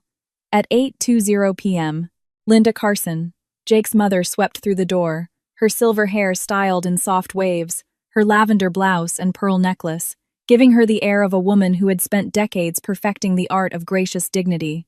She wrapped me in a warm hug, her perfume something floral and old-fashioned enveloping me. "My dear daughter-in-law," she said, her voice full of genuine affection. "I'm so proud of you both. 2 years already. Time flies when you're happy." I held her a moment longer than necessary, feeling a pang of guilt that she had no idea what her son had done. At 8:25 p.m., Detective Sarah Morgan arrived dressed in a simple black blazer and jeans, her badge discreetly hidden in her purse. She greeted me with a hug and a knowing look. "Zoe, it's been too long," she said, loud enough for everyone to hear. "I'm so glad you invited me to celebrate with you." I squeezed her hand briefly, a silent acknowledgement that she was here not as a guest, but as a witness. Over the next 15 minutes, the remaining 10 guests arrived in a steady stream. My Aunt Carmen at 8:28 p.m., still wearing her nurse's scrubs from the evening shift at Providence Hospital. My cousin Mateo and his wife Isabella at 8:32 p.m., their 2-year-old daughter Anna asleep in Isabella's arms. Mr. and Mrs. Anderson, the elderly couple who had been regulars at Rose's kitchen for over 20 years, arriving at 8:36 p.m. with a bottle of wine and warm smiles. Father Miguel from Our Lady of Sorrows, who had married Jake and me 2 years ago, arriving at 8:40 p.m. with a blessing and a prayer book tucked under his arm. Jenny, my best friend from culinary school, at 8:43 p.m. her camera slung around her neck because she never went anywhere without it. And finally, Benjamin Hartley, my lawyer, at 8:47 p.m. his presence a quiet promise that every word spoken tonight would be documented and legally binding. By 8:50 p.m., all 15 guests were seated around the long, rectangular table I had set up in the center of the dining room, their faces illuminated by candlelight. Their conversations, a low hum of laughter and small talk that filled the space with a deceptive sense of normalcy. I stood at the head of the table, my wine glass raised, and waited for the room to fall silent. "Thank you all for being here tonight," I began, my voice steady and clear. 2 years ago, Jake and I stood before many of you and promised to love and honor each other for the rest of our lives. Tonight, I wanted to celebrate that promise with the people who matter most to us. I paused, letting my gaze sweep across the faces at the table. Jake's confident smile, Maya's carefully neutral expression, Marcus Brennan's polite curiosity, Linda Carson's beaming pride, Sarah Morgan's watchful eyes, and the others, all of them, waiting, all of them, unaware of what was coming. "I've prepared a very special meal for you tonight," I continued, my tone warm and gracious. 5 courses, each one inspired by a memory from my grandmother Rose's recipes. But more than that, I have a story to share with you. A story about trust, about betrayal, and about the lengths people will go to in order to protect what they love. I saw Jake's smile falter for just a fraction of a second, saw the way his hand tightened around his wine glass, and I knew in that moment that he had realized something was wrong. I set my glass down gently, walked to the kitchen door, and gestured to the first course waiting on the counter. A simple dish of heirloom tomato bruschetta drizzled with balsamic reduction and garnished with fresh basil. "The first course will be out in just a moment," I said, turning back to face my guests. "And with it, the first chapter of tonight's story." I met Jake's eyes across the table, held his gaze for a long, deliberate second, and smiled. "I think you're all going to find it very enlightening." By 8:55 that evening on October 28, 2024, all 15 guests had settled into their seats at the long candle-lit table in Rose's kitchen, their faces glowing with the warm expectation of celebration. And I stood at the head of the table with a silver tray in my hands, knowing that the next 35 minutes would shatter every illusion in this room. I set a white porcelain cup of coffee directly in front of Jake's steam, curling from its surface, and began. For 3 months, 90 consecutive days, my husband made me coffee every single morning. I said, my voice steady and deliberate. He was so loving, so attentive. But what he didn't tell me was that every cup contained 15 milliliters of ipecac syrup, a drug designed to induce violent vomiting. I pulled the folded toxicology report from my pocket and held it up. This is from Providence Medical Lab, dated February 19, 2024. It confirms ipecac poisoning. Jake systematically weakened me so I couldn't fight what came next. Jake's face went pale, his knuckles white as he gripped the edge of the table, but I didn't give him time to speak. I moved to the laptop on the side table and projected the first email onto the wall. "The second truth is about theft," I said, my tone sharp and clear. "This is an email from Marcus Brennan to Jake, dated November 3, 2023. It reads, 'Once you have power of attorney, the transfer will take 90 days. Make sure she's too weak to fight it.'" And here's Jake's response from January 22, 2024. "Ipecac is working. She's losing weight and barely has energy to run the kitchen. By April, we'll have everything." I turned to Marcus, whose face had gone rigid with barely controlled fury. "You offered $2.8 million for my restaurant, Mr. Brennan. You thought I'd never find out." Marcus stood abruptly, but Sarah Morgan stepped forward from her position by the door, her hand resting on her badge. "Sit down," she said quietly. "You're not leaving." I tapped the keyboard again, splitting the screen between 2 medical documents. "The third truth is about the lies Jake told my sister," I said, turning to Maya, whose confusion was written plainly across her face. "On the left is a fertility report from Oregon Wellness Clinic claiming Jake has low sperm count and is undergoing treatment. On the right is his actual medical record, from Oregon Health and Science University, dated August 15, 2019, a vasectomy performed 5 years ago." I let the silence stretch for 3 long seconds. "Oregon Wellness Clinic doesn't exist, Maya. Jake fabricated that document to keep you hoping, to keep you under his control. He never intended to give you a baby. He was using you." Maya's face crumpled, tears spilling down her cheeks as she turned to Jake. "Is this true?" she whispered. Jake said nothing, his jaw clenched so tightly I could see the muscle jumping beneath his skin. The fourth truth came in a cascade of photographs, Jake and Maya kissing in the Marriott lobby, holding hands in Pioneer Courthouse Square, embracing outside a wine bar on Northwest 23rd. "These were taken by the private investigator I hired over the past 6 months," I explained. "My sister and my husband carrying on an affair while living in my home." Linda Carson let out a choked sob, her hands flying to her mouth as she stared at the images in horror. "Jacob," she gasped, her voice breaking. How could you, Jake? Finally found his voice low and desperate. Mom, this isn't. Zoe is twisting everything. I pressed play on the audio file and Jake's voice filled the room through the laptop speakers. I need you to do something for me, Rick. There's a gas line at Rose's kitchen behind the stove. Loosen the valve just enough so it leaks slowly. Not enough to smell right away, but enough that when someone lights the stove. A gruff voice responded, cautious and wary. You're talking about an explosion. Jake's voice came back cold and calculating. I'm talking about an accident. $5,000 cash. October 28th, after 8:00 p.m. The recording ended, and I held up my phone displaying the remote gas shutoff app.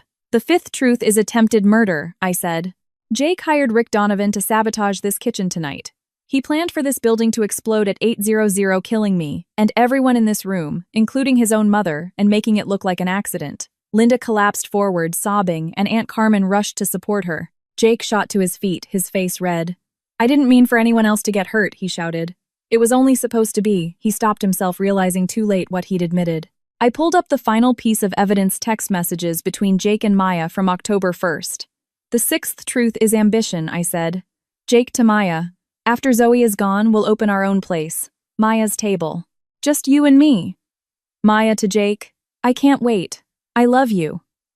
Maya buried her face in her hands, her shoulders shaking with sobs. I set my phone down gently on the table. And the seventh truth, I said, my voice dropping to something cold and final, is justice. Sarah Morgan stepped forward, her badge now visible at her belt, her expression professional and unyielding. Jacob Carson, you are under arrest for attempted murder, conspiracy to commit fraud, and solicitation of arson, she announced. Marcus Brennan, you are under arrest as an accessory to fraud.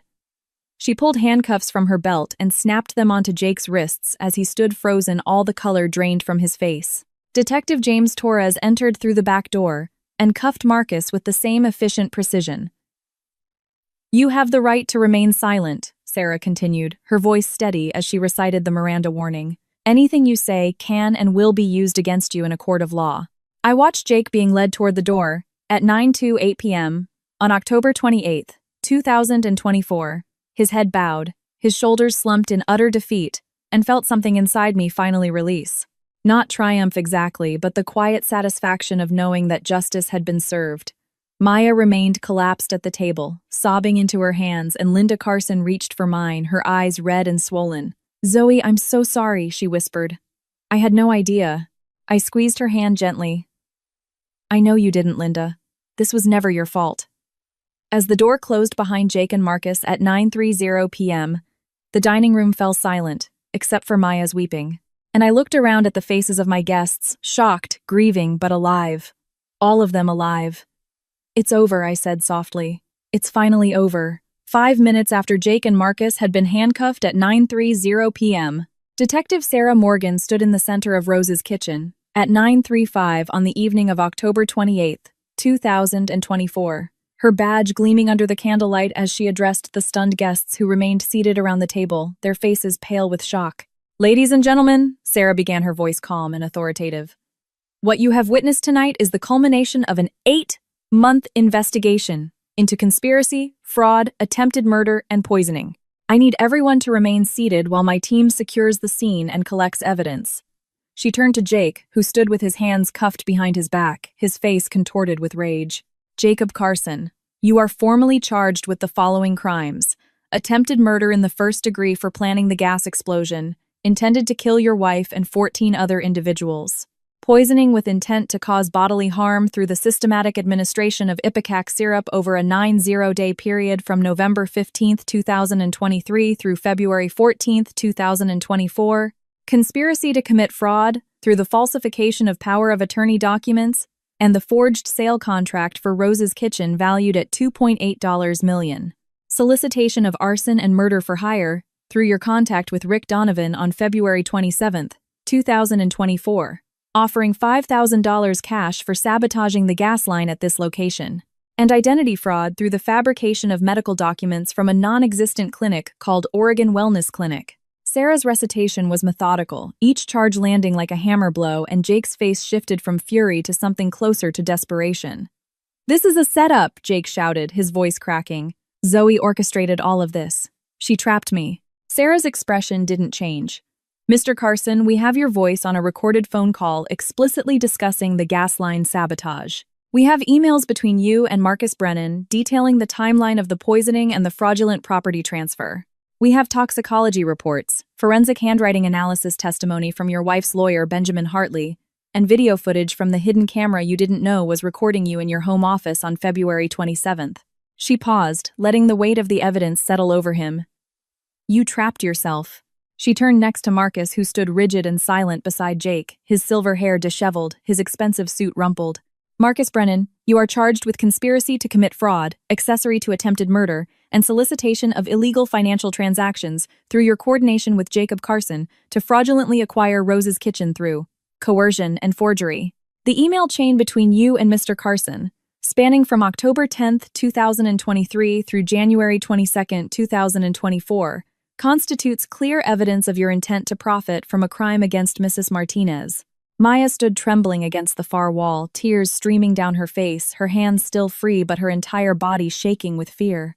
Sarah approached her slowly, her tone shifting to something less harsh but no less serious. Maya Martinez, you received a text message on October 27, 2024, at 7:30 p.m., purportedly from Jake, inviting you to this dinner as an alibi for what Jake planned to be a fatal explosion. Is that correct? Maya nodded, her voice barely a whisper. Yes. He told me Zoe was planning a surprise party, and he wanted me here so we could be together afterward. Her voice broke. He said it would look like an accident that no one would know. I thought he just meant the divorce would go through quietly. I didn't know he wanted to kill her. Sarah studied her for a long moment. Did you know about the ipecac poisoning? Maya shook her head violently. No, I swear I didn't. I knew Jake was seeing me, and I knew he wanted to leave Zoe, but I never thought he would hurt her like that. Sarah pulled a small digital recorder from her pocket. Maya, I'm going to offer you a deal. If you cooperate fully with the Portland Police Department and the Multnomah County District Attorney's Office, if you testify against Jake Carson and Marcus Brennan in their trials, and if you provide any additional evidence or testimony you possess regarding their plans, we will reduce your charges from conspiracy to accessory after the fact, which carries a significantly lighter sentence. Do you understand? Maya looked at me, her green eyes red and swollen. Zoe, please, she whispered. I'm so sorry. I was so stupid. I thought he loved me. I stood silent, my arms crossed, my expression unreadable. I had nothing to say to her. Detective James Torres entered through the back door at 9:02 p.m., accompanied by 2 forensic technicians carrying black equipment cases. Sarah, we're ready to process the scene, he said. Sarah nodded and gestured to the laptop on the side table. Bag the laptop, the coffee cup in front of Mr. Carson, the phone belonging to Mrs. Martinez that contains the remote gas shutoff app and the printed documents she displayed during her presentation. I also want the gas valve behind the stove photographed and removed for evidence. David Walsh, the engineer who installed the remote shutoff system, has already provided his signed statement confirming the original sabotage by Rick Donovan. One technician immediately began photographing the table, the laptop, and the gas valve area, while the other carefully placed each item into labeled evidence bags.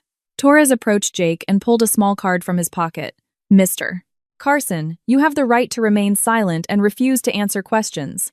Anything you say may be used against you in a court of law. You have the right to consult an attorney before speaking to the police, and to have an attorney present during questioning now or in the future. If you cannot afford an attorney, one will be appointed for you before any questioning if you wish. If you decide to answer questions now without an attorney present, you will still have the right to stop answering at any time until you talk to an attorney. Knowing and understanding your rights, as I have explained them to you, are you willing to answer my questions without an attorney present? Jake stared at him. His jaw clenched and said nothing. At 9:50 p.m., Sarah and Torres led Jake and Marcus toward the front door, their movements deliberate and professional. Maya followed behind, still crying, her hands now cuffed in front of her. At her own request, she had agreed to cooperate and signed the preliminary statement acknowledging her willingness to testify. As they reached the threshold, Jake turned back one last time, his eyes finding mine across the dining room. You'll regret this, Zoe, he said, his voice low and venomous. You think you've won, but you've destroyed everything. I met his gaze without flinching. No, Jake, I said quietly. You destroyed everything. I just made sure you paid for it. The door closed behind them at 9:53 p.m., and the sudden silence in Rose's kitchen felt almost sacred. Linda Carson sat at the table, weeping softly into Aunt Carmen's shoulder. Father Miguel murmured a quiet prayer. Benjamin Hartley stood beside me, his hand resting briefly on my shoulder.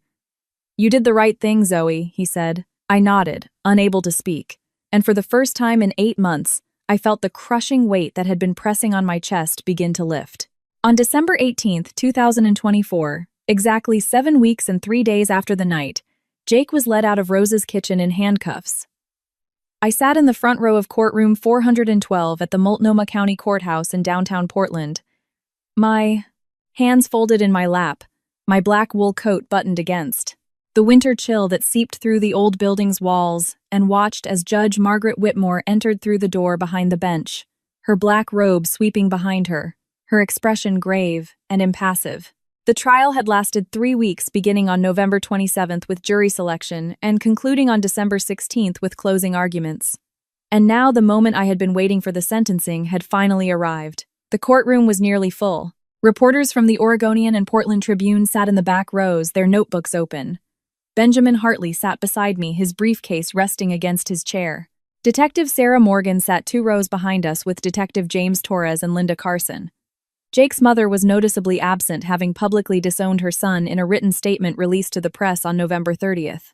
Judge Whitmore settled into her seat, adjusted her reading glasses, and looked down at the 3 defendants seated at separate tables with their court-appointed attorneys. The court will now pronounce sentencing in the cases of the State of Oregon versus Jacob Michael Carson, the State of Oregon versus Marcus James Brennan, and the State of Oregon versus Maya Elena Martinez. She began, her voice clear and commanding. "Mr. Carson, please rise." Jake stood slowly, his orange jumpsuit, a stark contrast to the expensive suits he used to wear, his face gaunt and pale from 2 months in the Multnomah County Detention Center. Judge Whitmore read from the document in front of her. "Jacob Michael Carson, you have been found guilty by a jury of your peers on the following charges: attempted murder in the first degree, aggravated assault through poisoning, with intent to cause, serious bodily harm, conspiracy to commit fraud, solicitation of arson, and identity fraud." The evidence presented at trial, including recorded phone conversations, email correspondence, toxicology reports, forensic analysis of forged documents, and testimony from multiple witnesses, including your co-defendant Maya Martinez, has demonstrated beyond reasonable doubt that you engaged in a calculated months-long campaign to poison your wife, steal her business, and ultimately kill her in a staged explosion that would have claimed the lives of 14 additional innocent victims. She paused, letting the weight of those words settle over the silent courtroom. "The court finds your actions to be among the most egregious examples of domestic violence, financial exploitation, and reckless endangerment this jurisdiction has seen in recent years. You are hereby sentenced to 12 years in the Oregon State Penitentiary without the possibility of parole for the first 8 years, followed by 5 years of supervised probation upon release. Additionally, you are ordered to pay $500,000 in restitution to Mrs. Zoe Martinez from the liquidation of your personal assets, including your vehicle investment accounts and any remaining property held in your name. All joint ownership claims to Rose's Kitchen are hereby terminated, and full ownership is restored to Mrs. Martinez." Jake's attorney began to speak something about filing an appeal, but Jake himself said nothing. His shoulders slumped in defeat as the bailiff stepped forward to escort him back to his seat. Judge Whitmore turned next to Marcus. "Mr. Brennan, please rise." Marcus stood, his silver hair neatly combed, despite his circumstances, his expression carefully neutral. "Marcus James Brennan, you have been found guilty of conspiracy to commit fraud and acting as an accessory to attempted murder, through your coordination with Jacob Carson, to fraudulently acquire Rose's Kitchen through coercion forgery and exploitation of Mrs. Martinez's compromised physical and mental state caused by systematic poisoning. Your email correspondence with Mr. Carson, spanning from October 2023 through January 2024, demonstrates clear knowledge of and participation in this criminal enterprise. You are hereby sentenced to 8 years in the Oregon State Penitentiary, followed by 3 years of supervised probation. Additionally, you are permanently barred from holding any executive or ownership position in the restaurant or hospitality industry in the state of Oregon for a period of 15 years following your release. Cascade Dining Group has already terminated your employment and severed all business relationships with you, and the court notes that the company has cooperated fully with this investigation. Finally, Judge Whitmore's gaze moved to Maya, who sat with her hands clasped tightly in her lap, her red hair pulled back in a simple ponytail, her eyes red-rimmed from crying. "Miss Martinez, please rise." Maya stood shakily, her public defender placing a steadying hand on her elbow. "Maya Elena Martinez, you have pleaded guilty to accessory after the fact and obstruction of justice. The court acknowledges that you cooperated fully with law enforcement, beginning on the night of October 28th, that you provided critical testimony against both Mr. Carson and Mr. Brennan during trial, and that credible evidence suggests you were unaware of the full extent of Mr. Carson's murderous intent. However, your participation in an extramarital affair with your sister's husband, your acceptance of financial benefits derived from fraudulent activities, and your initial willingness to serve as an alibi for what you believed would be a convenient accident demonstrate poor judgment and moral culpability. You are hereby sentenced to 2 years of supervised probation, 400 hours of community service to be completed within the first 12 months, and mandatory psychological counseling twice monthly for the duration of your probation. You are also prohibited from contacting Mrs. Zoe Martinez directly or indirectly, without her express written consent. Maya nodded, tears streaming down her face, and whispered, "Thank you, Your Honor." After the judge's gavel fell, and the courtroom began to empty, I remained seated for a long moment, staring at the empty bench, feeling strangely hollow despite the victory. Sarah approached and sat down beside me. "Zoe, you did it," she said gently. "Justice was served. You can move forward now." I nodded slowly. "I know, but it doesn't feel the way I thought it would." She squeezed my shoulder. "It never does. But you survived. That's what matters." Benjamin handed me a sealed envelope as we stood to leave. "This came for you yesterday," he said. From Maya. I opened it later that evening in the quiet of my apartment and read her handwritten note. "Zoe, I know I don't deserve your forgiveness. I was foolish and selfish and blind. I will live with what I've done for the rest of my life. I'm sorry." I folded the letter carefully and set it aside, but I didn't write back. Jake lost his freedom. Marcus lost his career. Maya lost her family. And I had my restaurant back, my safety restored, my justice delivered. But I had also lost the sister. I thought I knew the marriage I believed in and the innocence of trusting that the people you love would never destroy you. The sun rose over the Pacific at 6:15 a.m. on May 15th, 2025, casting golden light across the wet sand at Cannon Beach as I walked barefoot toward Haystack Rock Abuela Rosa's old cookbook, pressed against my chest. The leather cover was worn smooth from decades of use, the pages stained with flour and spices, and the fingerprints of the woman who taught me that cooking was never just about food.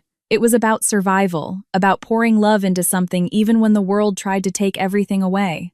I had woken at 4:30 that Sunday morning, with an overwhelming need to return to this place, 90 minutes west of Portland, where Rosa used to bring me as a child whenever I was sad or scared. "Mi nieta," she would say, her hand warm in mine as we watched the waves. "The ocean washes everything clean. No matter how much it hurts, the waves keep coming, and life keeps moving forward." 6 months had passed since Judge Whitmore sentenced Jake to 12 years in prison, Marcus Brennan to 8, and gave Maya 2 years of probation in exchange for her testimony. 6 months since I had walked out of that courtroom feeling hollow despite the victory, uncertain whether justice was enough to fill the places where trust used to live. But I had done what Rosa taught me to do. I had rebuilt. The $850,000 from her trust fund and the $500,000 in restitution from Jake had given me more than money. They had given me the power to transform everything Jake tried to destroy. I paid off every debt on Rosa's kitchen, including the predatory loans Marcus had encouraged Jake to pressure me into signing. I hired contractors to renovate the dining room with warm terracotta walls, expand the seating from 25 to 40 guests, install a state-of-the-art kitchen to replace the one Jake sabotaged, and commission a mural of Rosa. On the back wall, her hands covered in flour, her smile radiant and eternal. But the renovation I was most proud of wasn't physical.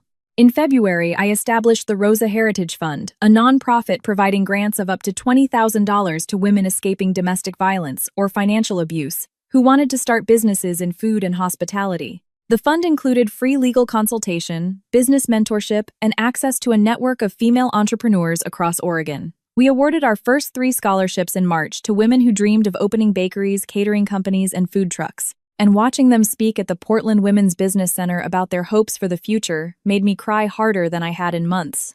Not from grief, but from something that felt like healing. Rosa's Kitchen reopened on April 8th, with a menu combining Abuela's recipes with new dishes I had created during the winter. My Aunt Carmen became my business partner, investing her savings and her nursing experience into building a restaurant culture that valued staff well-being as much as food quality. By late April, Portland Monthly had featured us, and the Oregon Restaurant and Lodging Association nominated us for Best Family Restaurant of 2025.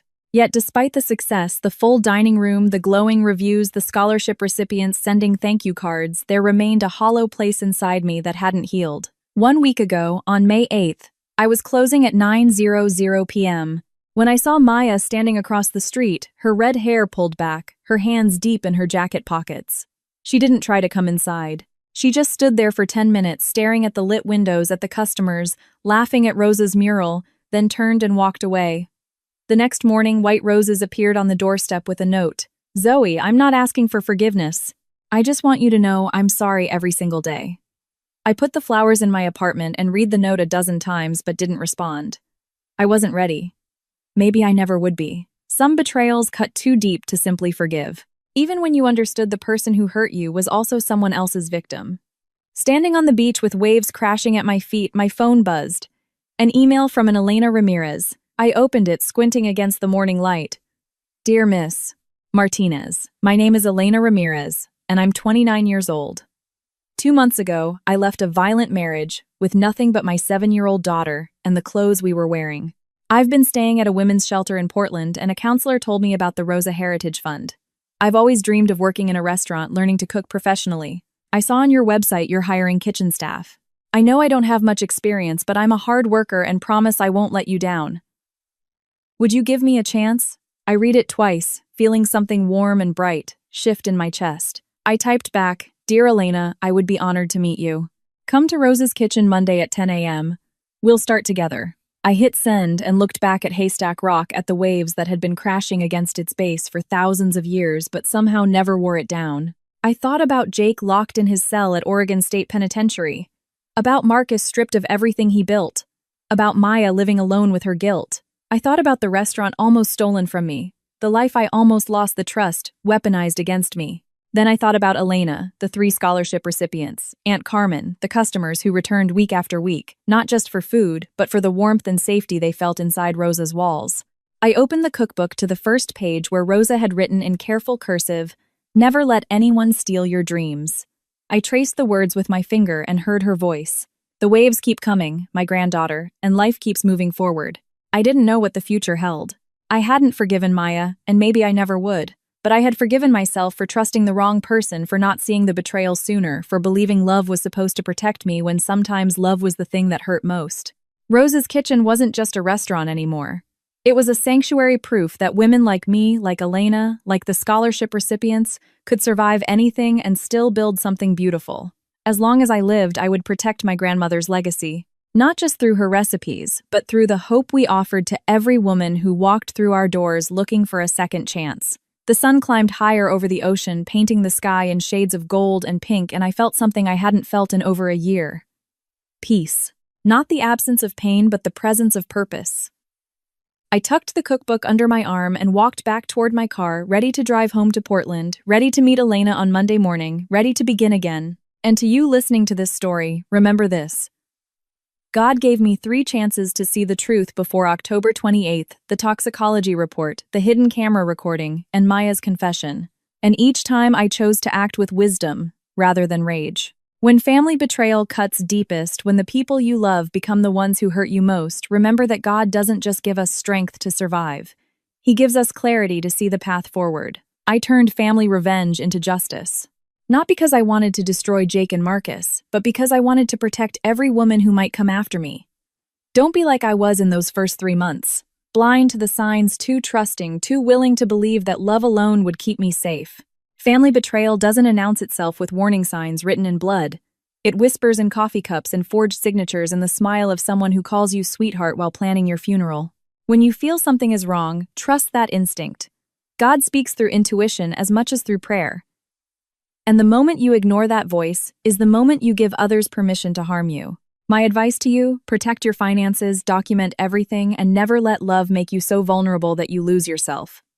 Family revenge may feel satisfying in your fantasies.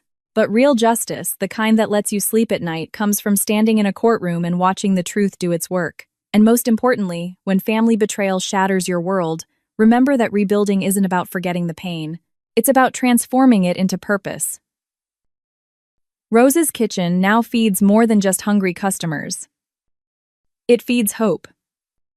And that, I believe, is what God intended all along. If this story moved you, please leave a comment sharing your thoughts on betrayal and how you've overcome it. Subscribe to this channel for more true stories of resilience and redemption, and share this video with someone who needs to hear that survival is possible. Thank you so much for staying with me until the end. Your time and attention mean everything.